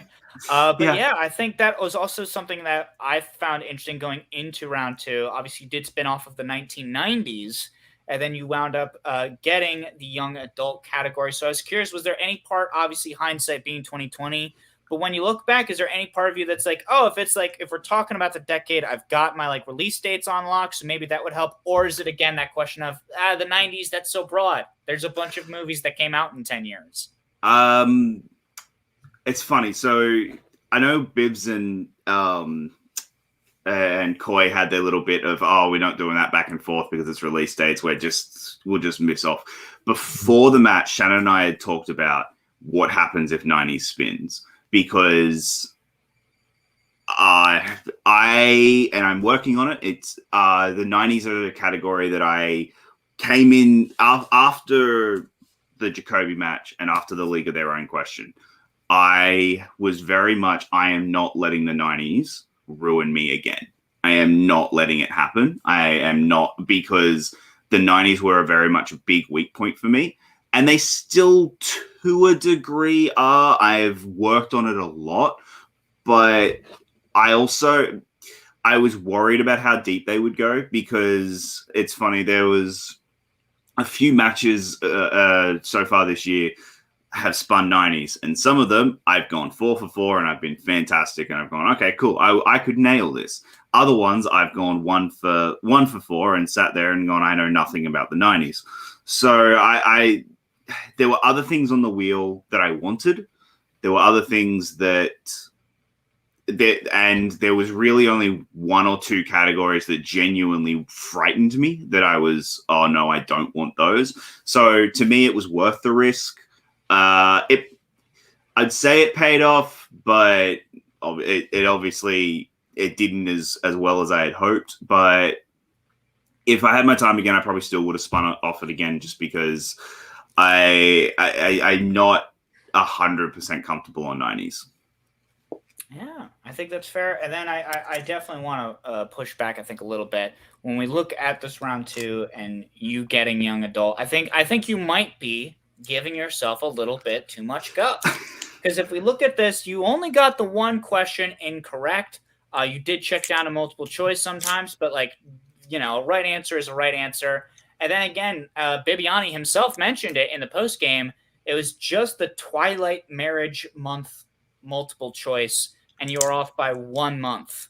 So I definitely, I know that Twilight is very much in the zeitgeist for some reason. We've let that persevere, but I do hope that you can't feel too bad about not remembering when the pretend teenager got married to the pretend vampire. I can't let you hate yourself for that, Jacob. No, I it's not so much that I didn't get it right. It was I should have gone multiple because I wasn't 100% sure, and I psyched myself out of going into multiple because I had gone multiple in the last 2 questions, and so I was like, no, just take a guess. Back yourself. Didn't work. So it happens, and like I said, after the match, I was pretty devastated, but I've definitely come to accept it a lot more, and definitely been able to be more happy with how I played overall. So yeah. Only thing I remember from Twilight is they had a CGI robot baby. That's the other thing. I don't hate those movies. I don't think they are particularly well made, but they're not. There's plenty worse movies that I've seen than Twilight. And I actually really liked the young adult category. I wasn't devastated to get it. Those questions were just a lot deeper than I anticipated that the category was already at, which is probably my fault for anticipating that they wouldn't be that deep. Hey, far be it from me to yuck anybody's yum, and at the very least, I've heard some wonderful bang-up things about somebody in the Twilight movies named Charlie. I've seen some Team Charlie. Is that the name of Bella's dad, I think? Yes, that is Bella's dad. I've heard some bang-up things about Bella's dad. Shout out to Bella's dad, huh? We're getting some moms and some dads love in this episode. But then as we look at round 3, it just came down to, as often happens, a really brutal 5-pointer. And this was, again, something we were talking about where the writers have really stepped up their game for this tournament specifically. So, yeah, man, getting that tagline, what was your thought process? My thought process was very much, I was stuck between 2 movies and I knew it wasn't either of them. And for some reason, I just couldn't get off it. And I kept trying to grab other things, but I just couldn't get off these 2 movies.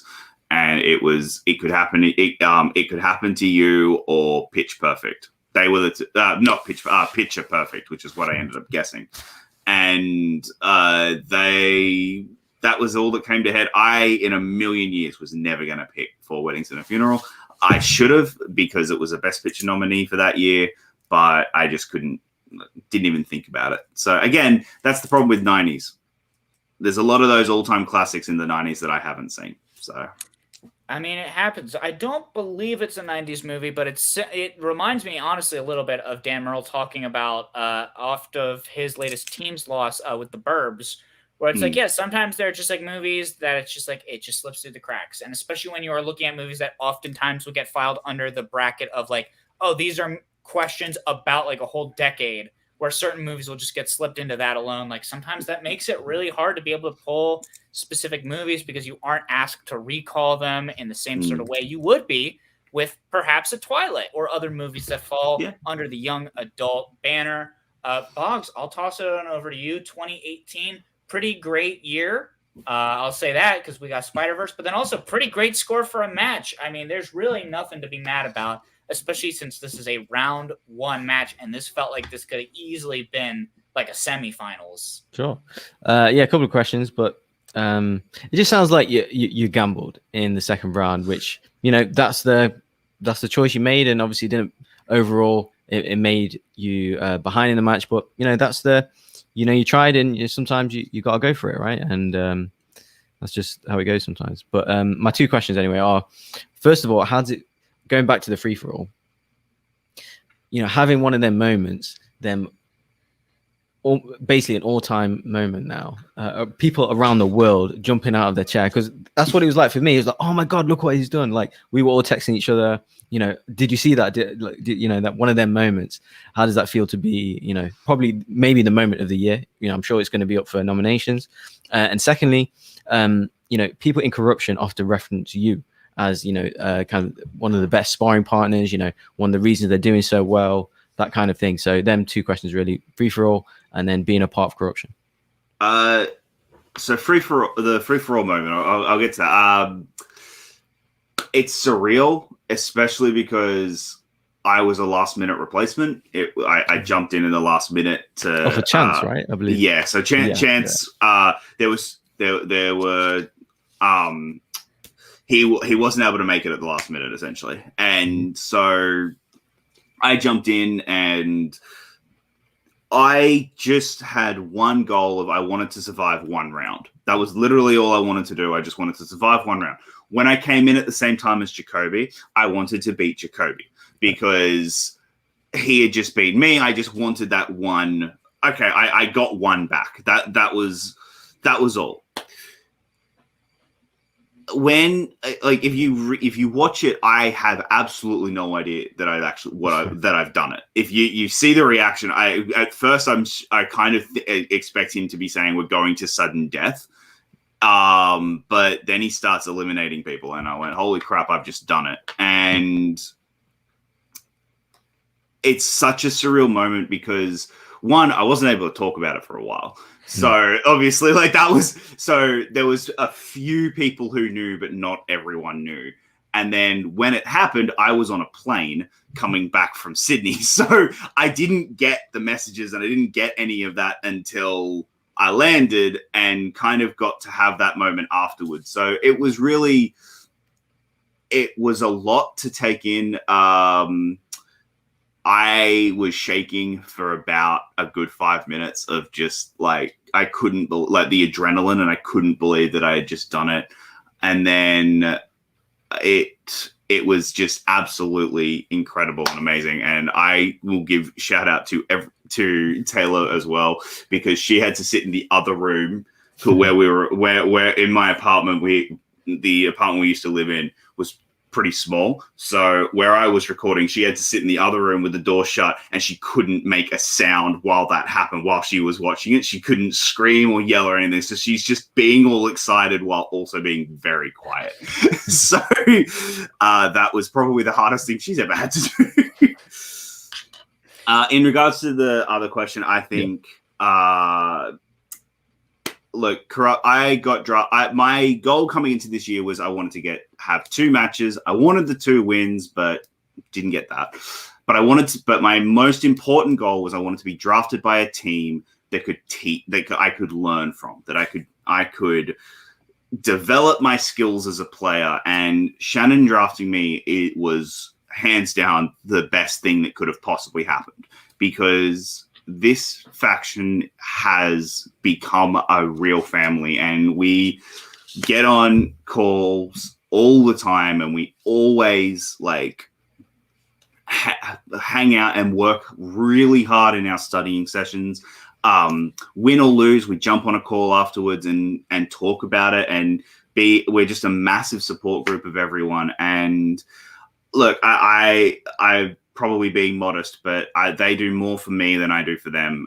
We worked really hard on everyone's matches together, and that we always constantly push each other to be the best we possibly can and to work as hard as we can. So I cannot shout out more my faction mates than I possibly attempt to, and I probably don't even give them enough credit, because the work they put in and the work that we all put in together to help everyone is just absolutely incredible.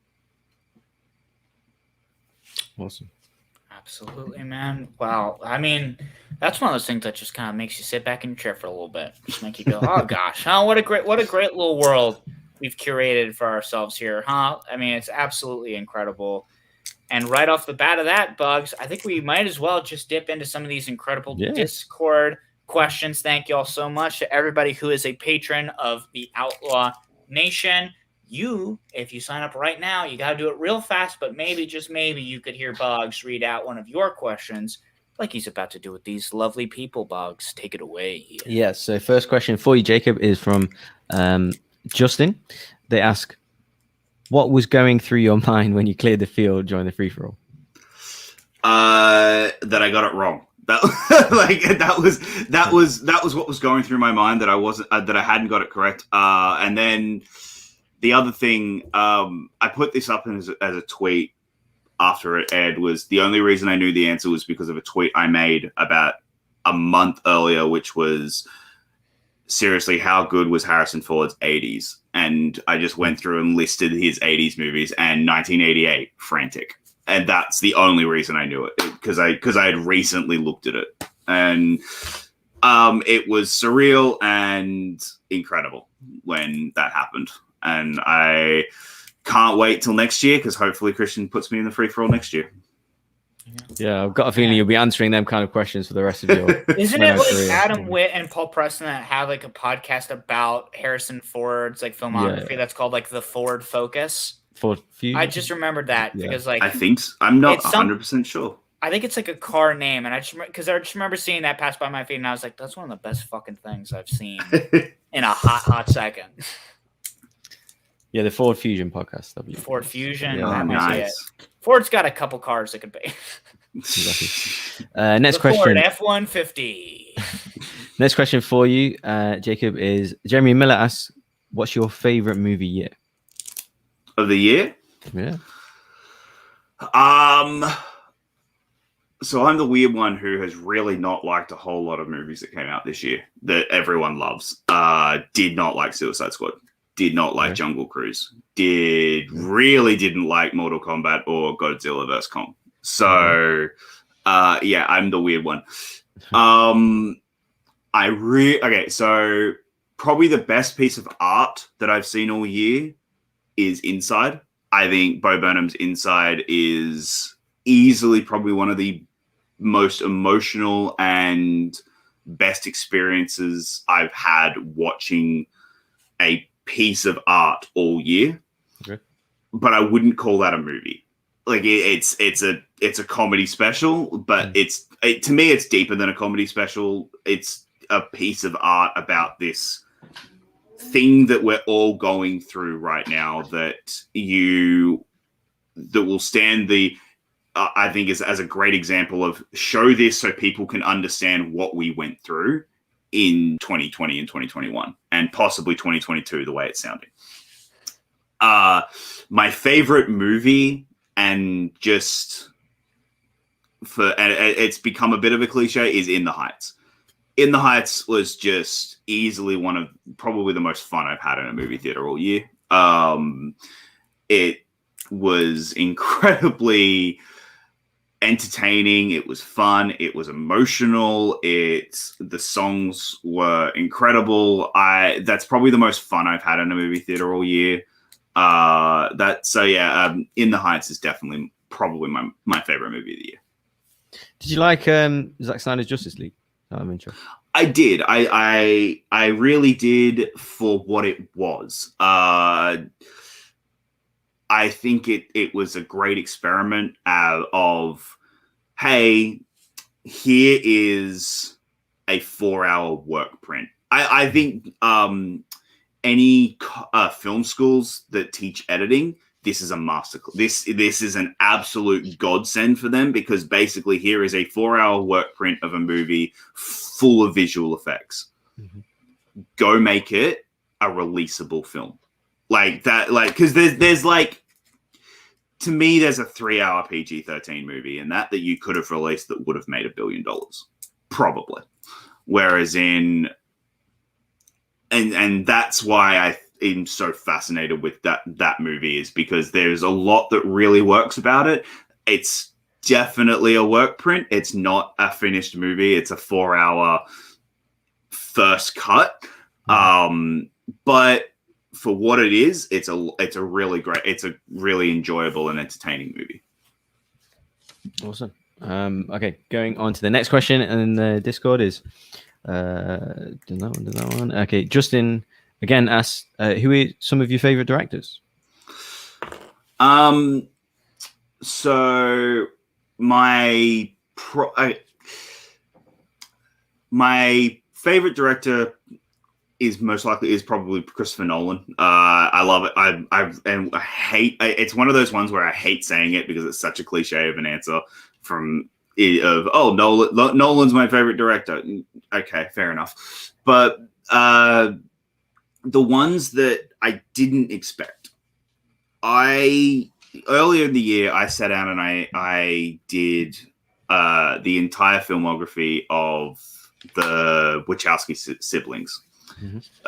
And I had never been a fan of their movies. Like, I loved Matrix. That was really it.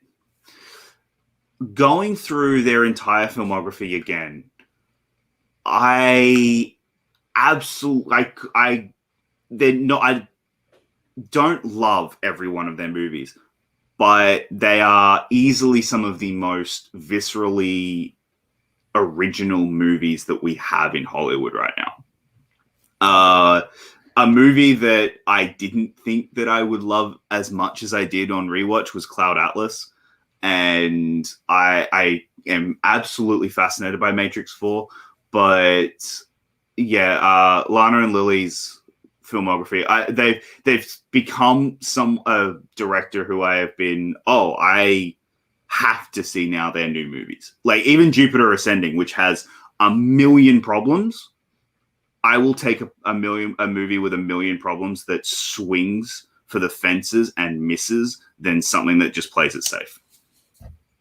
Funny that you mentioned the Cloud Atlas movie. Did you know how many roles Halle Berry played? Yeah, I did. Oh, wow. That one, but that's also because I saw it literally at the start of the year. That I know it's 6 because there's 6 storylines, and I was even when I said, I was like, it's 6, I think. Like, I wasn't 100% sure because there's a lot, not everyone has a role in every single story. Like, there's some that don't overlap. So I was like, is she not in one of them? But no, she is in every single one. So awesome.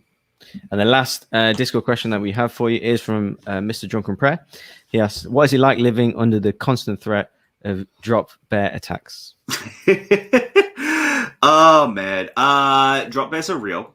They are terrifying, and they will kill you at night. No. Yeah, that's. I'm just going to say that they're terrifying and they are real. Drop bears are real. Hashtag drop bears are real. Well, okay. I'm just checking what a drop bear is. No idea. Right? I don't know what. That's it's a Australian joke. Yeah. Well, he can come in and explain himself now. So we're going to bring a Patreon in. Oh, yeah, that's right. We have Drunken Prayer standing by. Drunken Prayer, explain yourself, huh? I can't believe these two don't know where drop bears are. I'm American. I don't know anything, Drunk. You should know this. Imagine a koala mixed with a chupacabra. Okay. That's the way I say it. Oh, so they're going to come and get you. I think about a broken Jacob. Sorry. Yeah, a little bit. Oh, that's great. Oh god, I haven't heard drop bears are real in so long. Oh man. Well, I'm glad I can make you laugh at least, dude. That was good. God. Sorry, can we see that jumper again, by the way? Yeah. The one you're in? Shout out to Taylor, by the way. Remember last time when she was Absolutely. on the show? awesome lady. So shout out to her. Yep. as She's much as- currently sleeping in the bed somewhere. Actually, no, she's not. She's in the chat. Yeah, she's Oh, well, I watching. was going to say she's in the chat somewhere. She could be in bed and in the chat as well. Never Yeah. know. Sure. It's 9 a.m. on a Sunday. How she's awake, I'll never know. It's 20 to 1 in the morning here for me and Boggs. So Yeah. Ooh. It's 4:39 We're used to it, aren't we, Jungle for Fro? We're me, used to it. the We don't perfect complain. American boy. I don't know anything. oh, God, as much as I'd love to just talk about drop bears and Steve Irwin all night, I guess I won't. Oh my God. So yeah, my actual question, real one, is I think to my knowledge, you're the only international Schmoedown player. Is that correct? So technically Taylor and Kim Taylor Foster. Kim Taylor, yeah, forgot. Yeah, so we're the only three at the moment. So that's fun. Well, that kind of raises my question. I was going to say, how does it feel to be like, I guess, one of the only 3 international Schmoedown competitors then? Well, and It's- to have a 'cause second I'm one sure- as well living with you, like that's an easy ally right there as well, to have somebody that's kind of there to feel your sorrows and also kind of be there for you in your highs and lows. To wake you up. Yeah. Yeah, because I'm figuring tons of people must have auditioned internationally. There must have been some Brits that Mhm. there must have been some Brits, there must have been some French, Yeah. everything. And you're one of Yeah. the few that made it. Yeah. So at the start of the season, basically all the managers were told we were all under the assumption that we would all be back in studio this year, which we have been. And managers were told that there was a ceiling on international players. Shannon took a gamble with me, and I like to think that it paid off, which I think it does. If you talk to Shannon, she would absolutely say it did. So yeah, she did take a gamble with me because I had a ceiling of I couldn't compete for a belt, essentially. Like if I ever got into an area, a position where I could actually get a belt, I couldn't compete unless I was physically in the US. Oh. The only reason I was allowed in the tournament was because I had promised I would find a way to the US no matter what. I had the way that I was going to get there, and then it was going to happen, and we're hoping that we can still get there for Spectacular this year. I am 90% sure we will, but we'll see, depending on a lot of things at the moment. That goes down a political track that I don't want to get onto on this fun show. So Probably a good idea. yeah, it's good being an international player. Because the biggest hurdle for me as an international player is the time difference. We do a lot of our study sessions in the middle of the day for me, which is great, but it's also during when I'm working. So I work from home because of COVID at the moment. However, we're opening back up and I'm going back into the office more, which it means there are sessions that I normally would attend that I haven't been able to. And so that can get difficult. Having my matches at 9 a.m. in the morning is also not great, but that's not the end of the world, especially with there is with the wheel and the round 2 categories, there is a bit of a disadvantage to that, but that was the risk you ran by getting an international player. It's an American show on an American timeline. You run that risk. Well, that gives me a good chance to shout out the Patreon again. because if you're on the Patreon, you get used to this. Me and Boggs having to host the Patreon matches. Yeah. With all the Americans. Great fun. Time zones. Yay. Well, it's fun. I used to do Take 3 back in the day. Oh, right. You know that then. So me and Kristen and Evan and Chris Doman and Chris Clark were some of the original reactors. There was Late to the Party and there were us. Mm-hmm. And so that's how Christian knew who I was and like actually gave me this opportunity because he knew that I was from Take 3. I spent an entire year where the only time I could record was on Saturdays and Sundays, and yeah, it's not fun at all. You really it definitely has a drain on what you can and can't do in life in general. And this was back when, you know, we weren't all in lockdown. Like we were, you know, able to go do things on weekends. And I spent my weekends on a computer talking to my American friends, which I loved and is a lot of fun. And I really enjoy it. It's just not for everybody. Yeah, that sounds very familiar. Yeah. I've got to be honest. I do have a question on the back of that though, Jacob. That Yeah. you know, you mentioned being, you know, not a US citizen, because I have thought about this in the past. You know, doing round 2 categories that, you know, maybe spinning movies that potentially aren't even or were never released in your country. Have you ever kind of communicated that or mentioned that at all? Like, you know, please don't put, you know, kind of, you know, please take me into consideration that I am an international competitor going into that match. Because I've always wondered that, because that's like maybe something that I would have to kind of mention. Obviously, you don't want special treatment, but no, I get along with PJ pretty well. He's a good friend of mine, and I joke with him constantly, and I will message him constantly and be like, would this be an acceptable answer? Would this be an acceptable answer? Would this and from what I've been told, he tries to put the biggest thing for me is alternate titles. That's the thing that terrifies me the most. I'm genuinely terrified of the day that I will say Harry Potter and the Philosopher's Stone. I'm genuinely terrified that I will accidentally do that because I refuse to say the other one. And I'm worried that I will slip up. And PJ's already said, we will accept that. Don't worry. But there's stuff like suddenly 30 instead of 13 going on 30. Stuff like a cry in the dark instead of evil angels instead of a cry in the dark.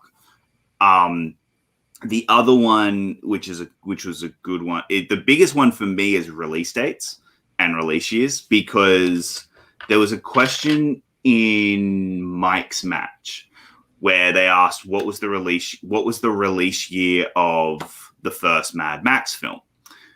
The first Mad Max film released in 1979 in Australia. It was 1980 in the US.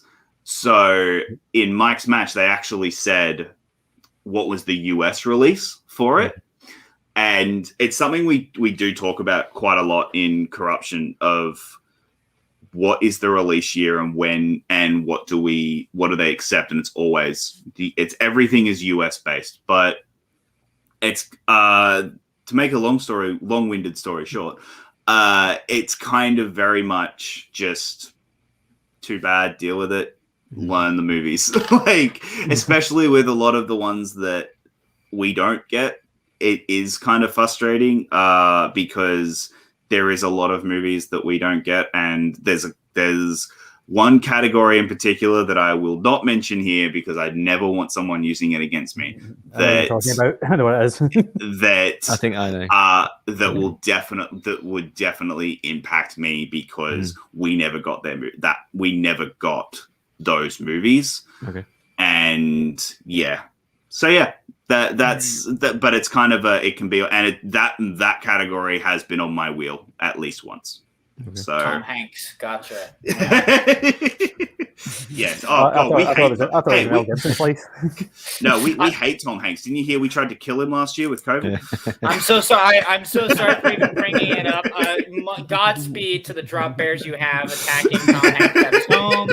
Hopefully, we wish them the best of luck. Godspeed. Thank them for their service. Drunken prayer. Thank you so much for tapping on to ask another lovely question. And Jacob, thank you so much for spending some of your Sunday morning with us. We really appreciate it. This is really good. Yeah, of course, man. I mean, you were hilarious. You offered some really great insights, and we cannot let the show go on much longer without, again, complimenting you on a season well played. If this is ultimately the last we see of you this year, you did an absolutely incredible job. Not every player is lucky enough to have outfit made by their partner for them. So we absolutely cannot overstate how great you are. Is there anything else you would like to leave our audience with? Anything you want to tell the Schmoedown world at large? Just check us out tomorrow. Tomorrow on the Finely Tailored YouTube channel, we will be going. We are doing the second round of our series of finding the best geek movie. It's going to be crazy. There's some crazy matchups. Definitely a lot of swearing, a lot of people yelling at me specifically because they will have to choose between two of their favorite movies. If you want highlights of last week, go back and have a look at when I made everyone pick between Pirates of the Caribbean, Curse of the Black Pearl, or Jurassic Park. So that was fun. Who had a problem choosing between those two? I gotta find it. Well, no one had a problem with it. They were more just annoyed that Pirates got eliminated so early. So fair. Okay, it was more just sitting there like, why is Pirates being eliminated? Also, I will be starting up a new show about directors with Adam Collins and Video Drew and Taylor Robinson in just a couple of weeks. So make sure you go back to the Finely Tailored YouTube channel. Our first show is about the director David Lynch. So I'm very excited for that. What a heck of a director to start out on. My goodness. Well, yeah. Oh, boy. We will let you get back to your hopefully very restful rest of your Sunday, man. Thank you so much for joining us, and have a lovely rest of your day, all right? Thank you very much, guys. This was a blast. Thank you so much. Hell yeah, buddy. Oh, my gosh. Jesse Swift in the chat, absolutely correct. Jacob, you are a beast. Thank you so much to both Jacob and Jesse for joining us on the show. Two absolute wonderful gentlemen. Class acts all the way through. But Boggs, we have a title match to talk about. Oh, we have not even gotten into this yet. Folks, now is the time. If you have not watched the latest entry in the Dan Murrell versus Ethan Erwin saga, look away. Avert your eyes. Close your ears. Because we're about to be talking about it, Boggs. I'm tossing it on over to you. I mean, oh boy, this was a tough match for us to try and call. Lucky the two of us, we happen to be on the right side of this equation, but this was no easy win, sir. Yeah, obviously, great match going in. I feel like they're basically 1 and 2 right now. I know it's easy to say because they're playing in a title match, but in singles, I believe that the best player was playing against the second best player, and it came to fruition. And obviously playing first title match, singles title match back in the studio, of course. That really cool Scum Cantina. And first of all, Paige was there. I was like, what? What's she doing there? She's supposed to be in Boston. So that was like a nice surprise.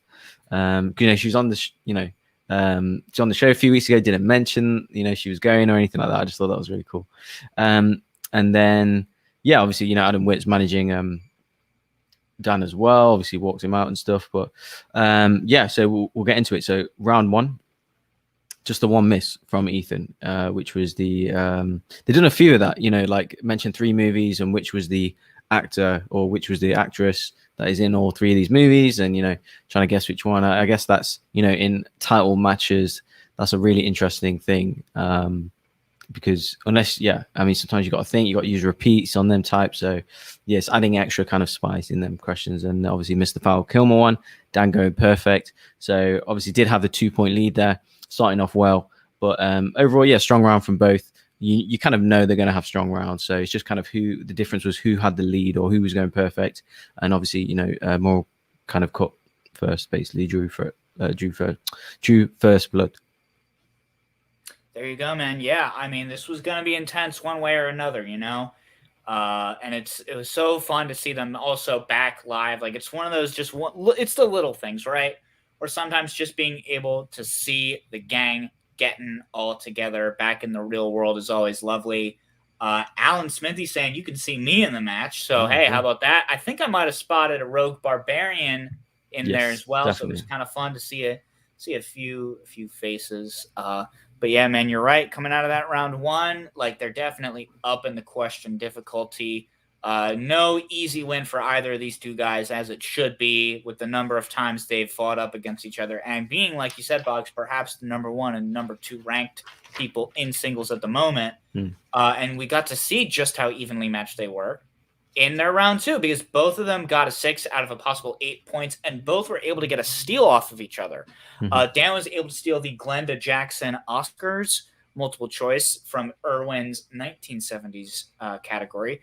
And then Ethan was able to steal the Spike Lee first nomination multiple choice out of Murrell's director's wheel slice. I'll ask you again, kind of looking at both of these categories that are fairly broad, was there any like wheel spin here in this round 2 that you were like, oh, I think that's going to be the deciding factor and give X person a leg up? Not really, no, because the categories are quite broad. I thought in these guys' wheelhouses, with 70s and directors, obviously, he did. Ethan did miss obviously the last one. He did get multiple choice and miss it, which Dan stole from. I think the 70s movies. Which actresses was nominated twice in Women in Love and A Touch of Class? So again, a harder question. But it was the first question for me for Dan Moore's round, the Spike Lee question, which was his first director, best director nomination. And it was, I thought that was, a bit kind of general knowledge stuff, just in terms of, he's been not being nominated for so long. It was obviously Black Klansman, which he was recently nominated for. So, which he didn't know, and obviously which was stolen. But yeah, it didn't make too much difference. Obviously that, they're still even going, still 2 points ahead going into the 3rd and 4th round, which I thought this is where the match can be won or lost. Absolutely. We already talked about it a little bit with Jacob with this Cloud Atlas question. But Halle Berry had 6 rolls in Cloud Atlas, and she cost 6 points in this match because both of the boys bet 3 points. Both of them got it wrong. So yeah, it was very much like it seemed like maybe that first Val Kilmer miss by Ethan Erwin might be the thing that kind of defined the match, just because we went 3 full rounds and it wound up being that same point differential. But just like we talked about the great job Chance did in his speed round in that Corruption Shazam match, boy howdy. Gang, it's time to remember how the speed rounds used to be back in my day, because we're back to the buzzers. We're back to, they're both quick recall. I was seeing an argument somewhere that was saying like it's an entirely different kind of like knowledge base, but it's very similar to the other speed round in that it is still a question of that quick recall. Now it's just seeing between the two of you who's going to be able to pull it fastest. And in this case, Boggs, the quickest gun in the West was Ethan Erwin. Quickest gun in the cantina was Ethan Erwin. Yeah, quickest blaster, I guess. Who shot first? Huh? Yeah. That's a reference. That's a good one. That's a good one. Yes, absolutely. Yes. Ethan Erwin shot first. Love that. Yeah, and he was so good, like so quick. I think Dan was actually pressing the buttons, but he was just that much quicker.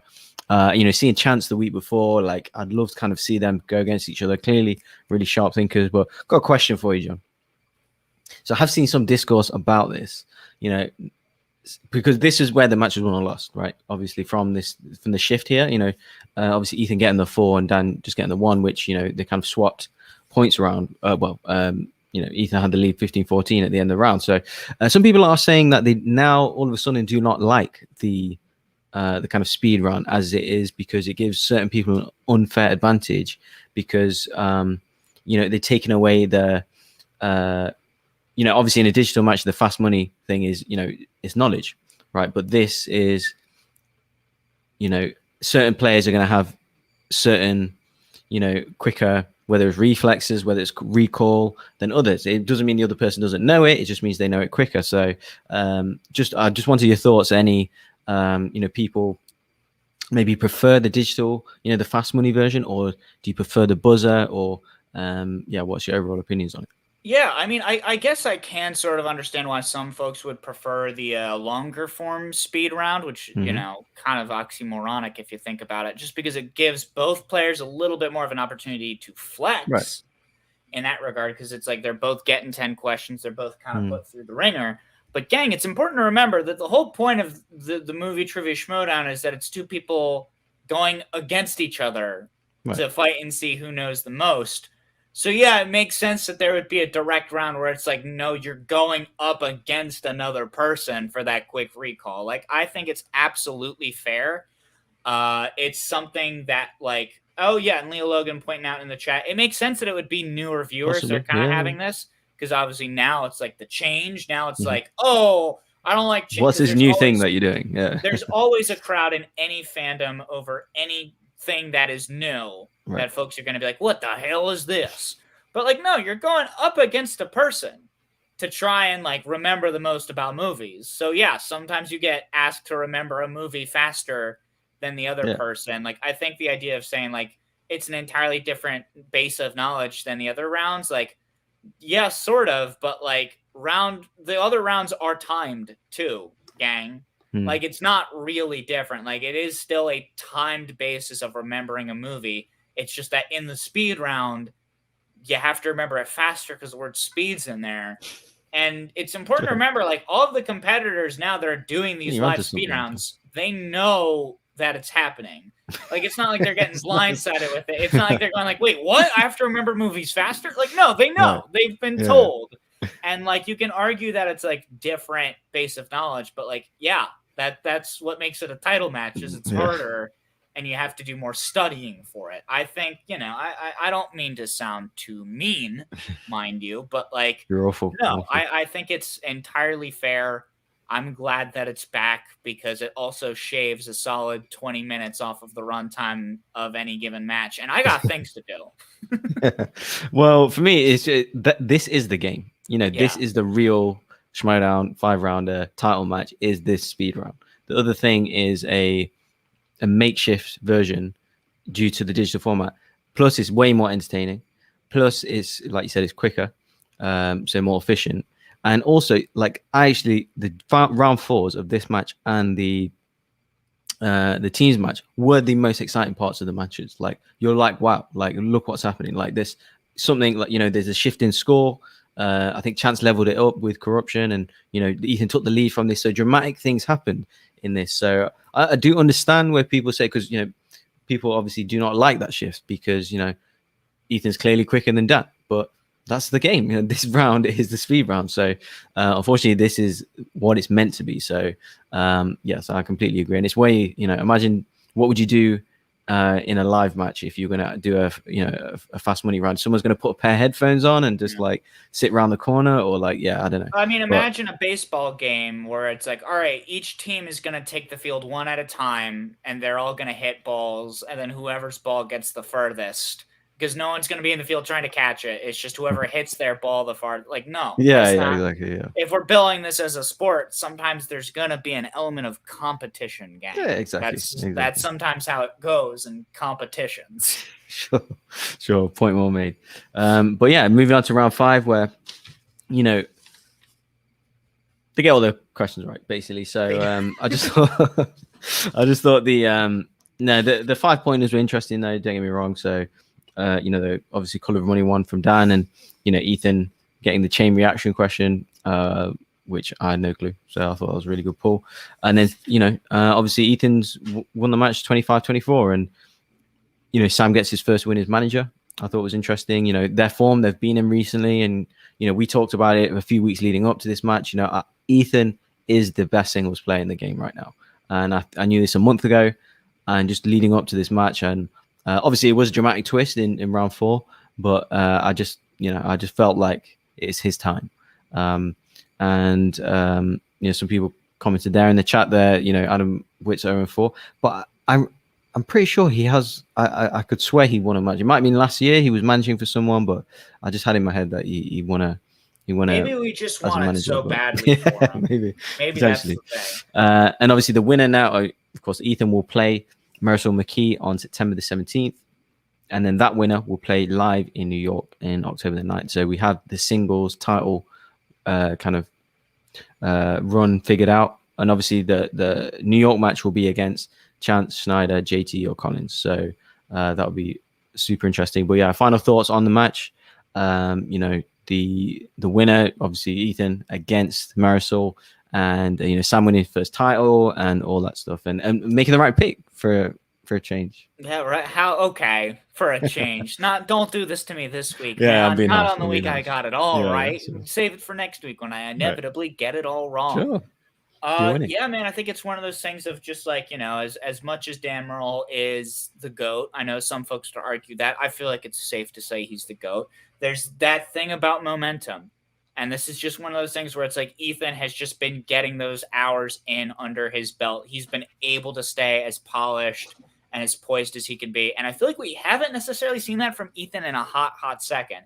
And so for me, that was the reason why I did like last week when I was given all those reasons why I was like, Dan on like by numbers has this. Right. I wound up giving it to Ethan because I was like, it's been a minute since we've seen Ethan go on such a tear. Probably the last time we saw him so consistently ripping it up was during his initial run in that first singles tournament that he was in where he beat Dan Murrell and then he beat John Roca to become the champion. Like, I think there's just that element of just like really getting his time in. And that's part of what makes me so worried for Marisol because I love Marisol. I think she would make a great first female singles title belt holder. And I think she's got the capabilities, but like, this is the scariest Ethan has looked in a hot second. So I don't envy her. And I don't envy any of those four gentlemen vying for the spot. I also don't envy anybody that now has to go up against Dan in the singles tournament. Because now that he's down there, like Dan has now been getting a couple losses hung on him, both now in his singles, losing that belt, and then also Danger Zone, not being able to necessarily get the wins that they were hoping for. Like, that's going to make Dan pretty angry, gang. I don't know if I want angry Dan to be facing me in the tournament. Yeah, really look forward to that Ethan and Marisol match as well. Two good contender against the best in the game for me. So absolutely, yeah, well earned because he's studying now. That's the thing. Like he was already like absolute A player. Now he's studying. He's got the right faction. Paige and Liz and all them guys with Frankie. with him as well. Yeah, Frankie of course, and Drew McQueenie and. Yeah, it's like you've got that, and Sam, of course, and Rachel. It's like, oh man, like, yeah, he's just on fire at the minute. So we'll see. But that's it. That's all the matches covered. Do you want to get our producer in? Let's do it to go over the current standings in our little round of picks, as we like to make our picks every single best bit week. of the show. Okay, Boggs just likes hearing his name. So you're perfect this week. Come on, John, own it. Thank you so much, Boggs, for recognizing me. Me too. I'm up to a whole 7 points. Oh, hell yeah, dude. I promise you, Mike, if you had been making picks this whole time, you'd definitely be above me with the others. Of course. But at least for the moment, can you tell us what our current standings are? Yeah, so right now, Colin is sitting with a nice 50 points. Boggs, 71, who cares? John, you've got 49 points. Soul is sitting pretty with 61. Sean's got 64. And, I'm in there too. Hell yeah. We're happy to have you in there, Mike. We're glad to have you. That said, I'm going to put you in the hot seat right now. Looking at this inner Geekdom tournament we were talking about it a little earlier, we have the rematch of Ethan Erwin and Paul Oyama, but this time in the inner Geekdom division, who do you think is coming out with the win on this? You know what? I think Ethan Erwin is such a wild card. Yeah. I got to give it to Ethan. Wow. I got to give it to Ethan Erwin, man. It's out of left field, the idea of him in an IG tournament.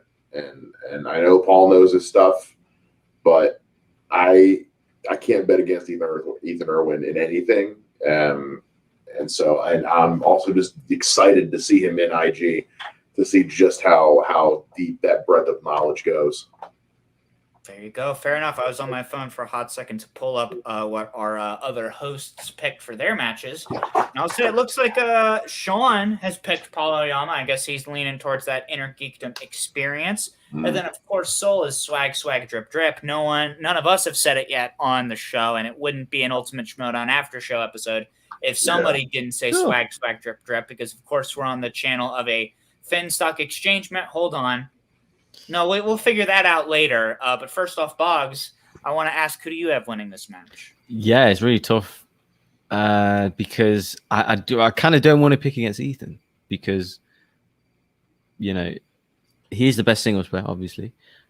But I kind of think he's one of the best, if not the best pound for pound in the game right now. So, but I don't know. His first IG match is. I'll go the safe option, I think, which is Ayama.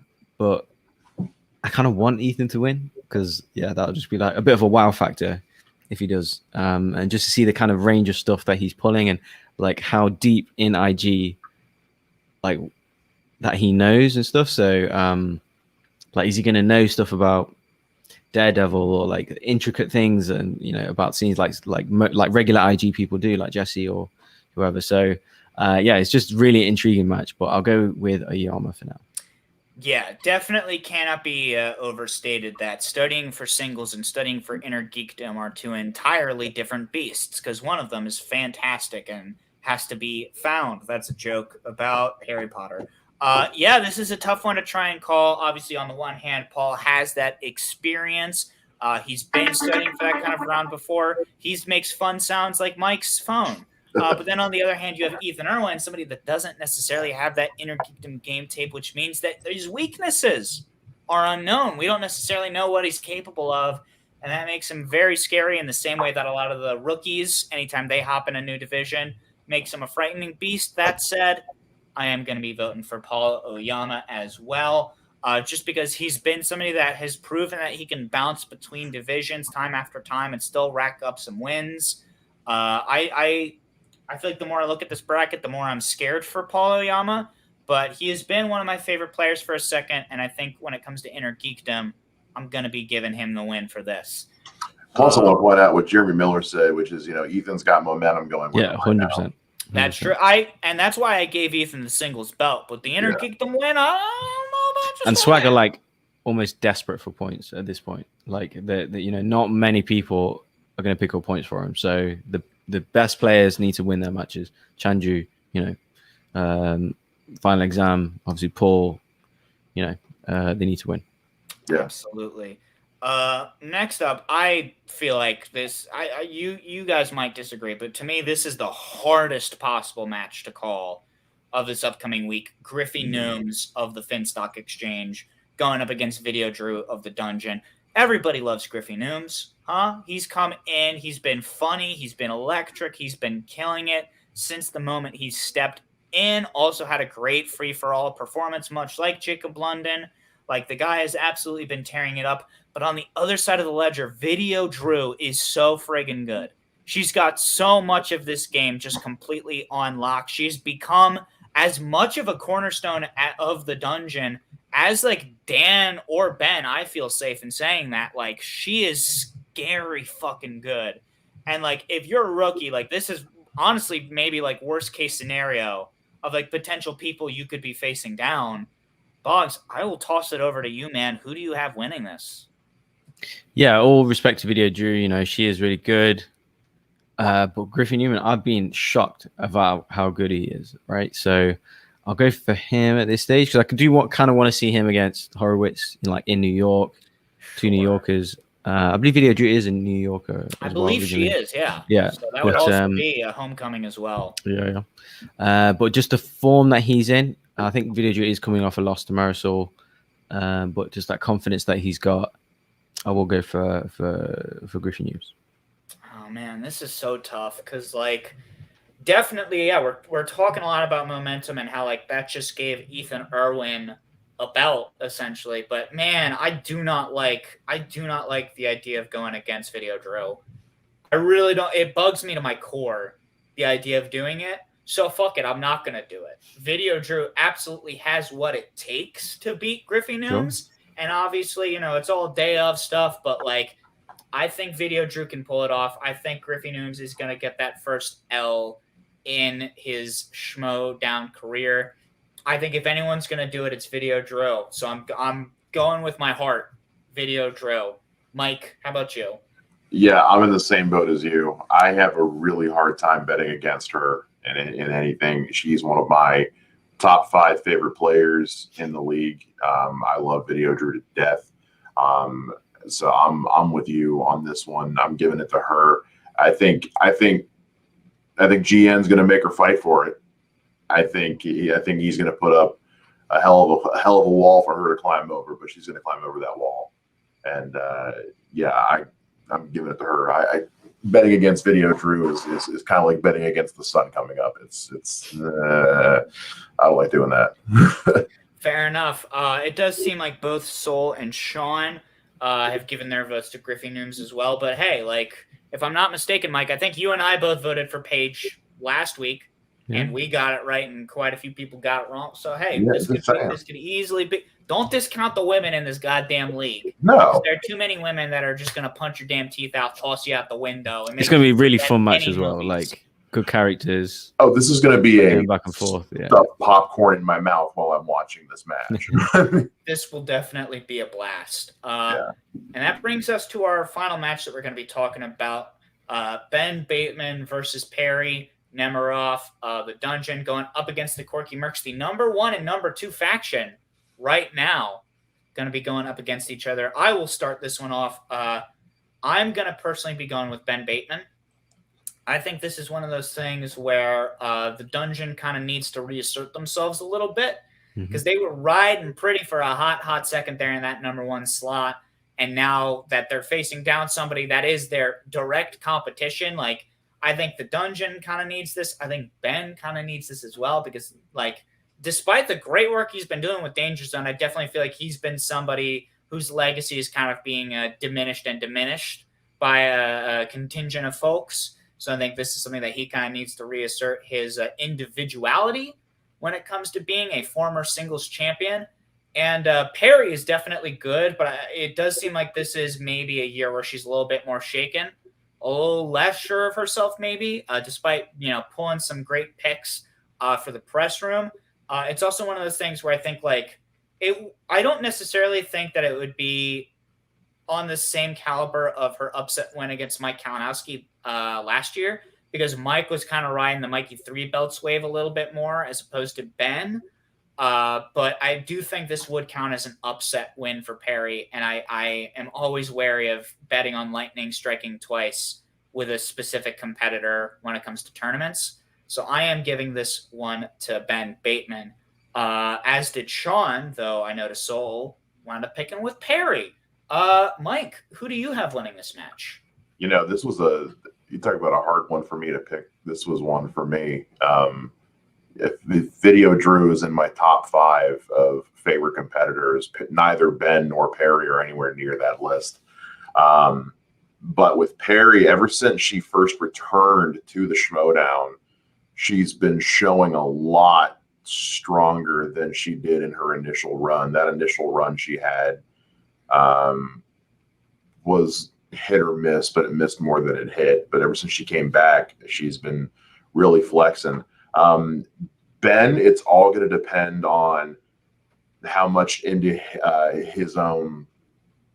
himself he is. I feel like since moving over to the Dungeon, and even in the time leading up to that, we've seen kind of a shift in, when Ben was first with, Team Action with Drew Guy, there was this very kind of trolly arrogance to him that was entertaining to watch. And then as he partnered up with Riley and was with the Finstock Exchange, with the Horsemen, that trolly arrogance kind of turned more into just more self-assured confidence.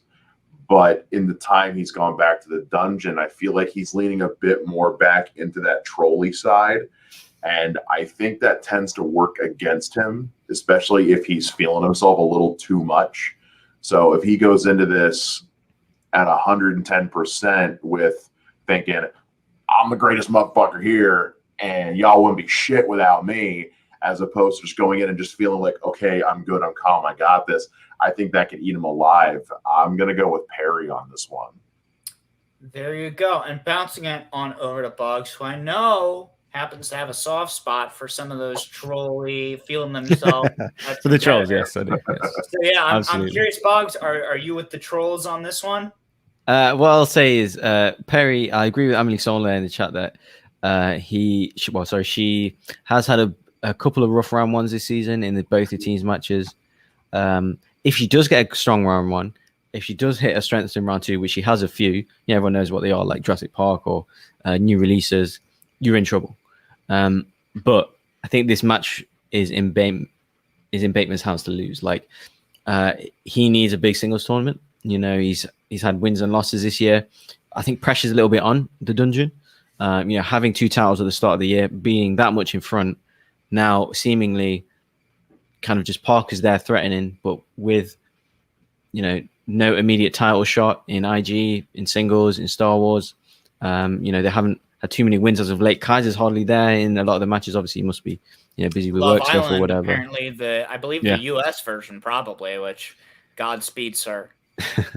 But yeah, they need some people to step up in the dungeon, and I think Bateman, it's a studio match as well, so he's probably relishing putting that blazer on and the sunglasses and being that showman.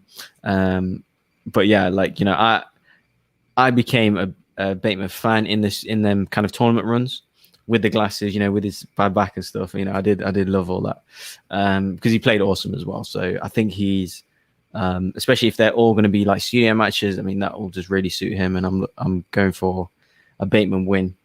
Probably win big, unless Perry plays out of his game, which he has done, and cause major upsets, of course. But I'm definitely going for a Bateman win, and I'm looking forward to it as well. Well, regardless of how that match goes, you can catch Kaiser on the American Love Island. You can catch Ben Bateman on next season of F-Boy Island, and you can catch us next week here on this exact same channel and this exact same time slot talking about the Schmoedown. Thank you all so much for watching, commenting along, sending us your Streamlabs and Super Chats, being a part of the Patreon. All of that is greatly appreciated. And don't forget, once we are no longer broadcasting live, you can leave us lovely little comments underneath. Let us know what you thought of the show. Let us know how many matches you think I'm going to get wrong this time around. There's only 3, so I can only make so many mistakes, but we'll see just how many I make. I'll bounce it on over to Mike first. Is there anything you'd like to plug? Follow me on Twitter and Instagram at Mr. Mike Shea, SHEA, and check out my podcast, The Basement Lounge, tblpod.net, and get all your info there. Hell yeah, there you go. Bugs, how about you? Where's the hottest house party spot where you're at? It's too late now. It's finishing now. It's like 1:30 in the morning. But no, thanks everyone for watching. Thanks for the Streamlabs. Thanks for the Super Chats. Thanks for everyone sticking in with us the whole way through. Thanks to the Patreons. I will shout out Finley Tailored, that YouTube channel, where Taylor and Jacob do their stuff. It is pretty cool. Like, they do reactions, reviews and stuff. So I'll shout out them, and also shout out the Pop Culture Universe. I do trailer reactions, reviews, that kind of stuff. We've got Suicide Squad drop in. We reacted to the Ghostbusters and Cobra Kai teaser and all sorts. So yeah, check that out. But yeah, thanks everyone for watching. Please like, comment, subscribe, all that good stuff. You'll get shouted out next week. Absolutely. I can't believe it's so much earlier for me, and yet I'm still so much drunker. How'd that happen? As for me, you can check me out at John Barr Tweets on Twitter and Instagram. Check out John Barr on YouTube. I think the URL is like BARR Tender 410 because I made it in middle school. And then, of course, don't forget the _C Morris and Sol Govan to check out our other 2 hosts who hopefully will be able to join us next week. But until then, y'all have a lovely rest of your night, and we'll see you next time. Bye. So wait, Boggs, what was the compliment you were going to give me at the start of the show? Slipped my mind, John. Fuck. Absolutely slipped my mind. You'll never know.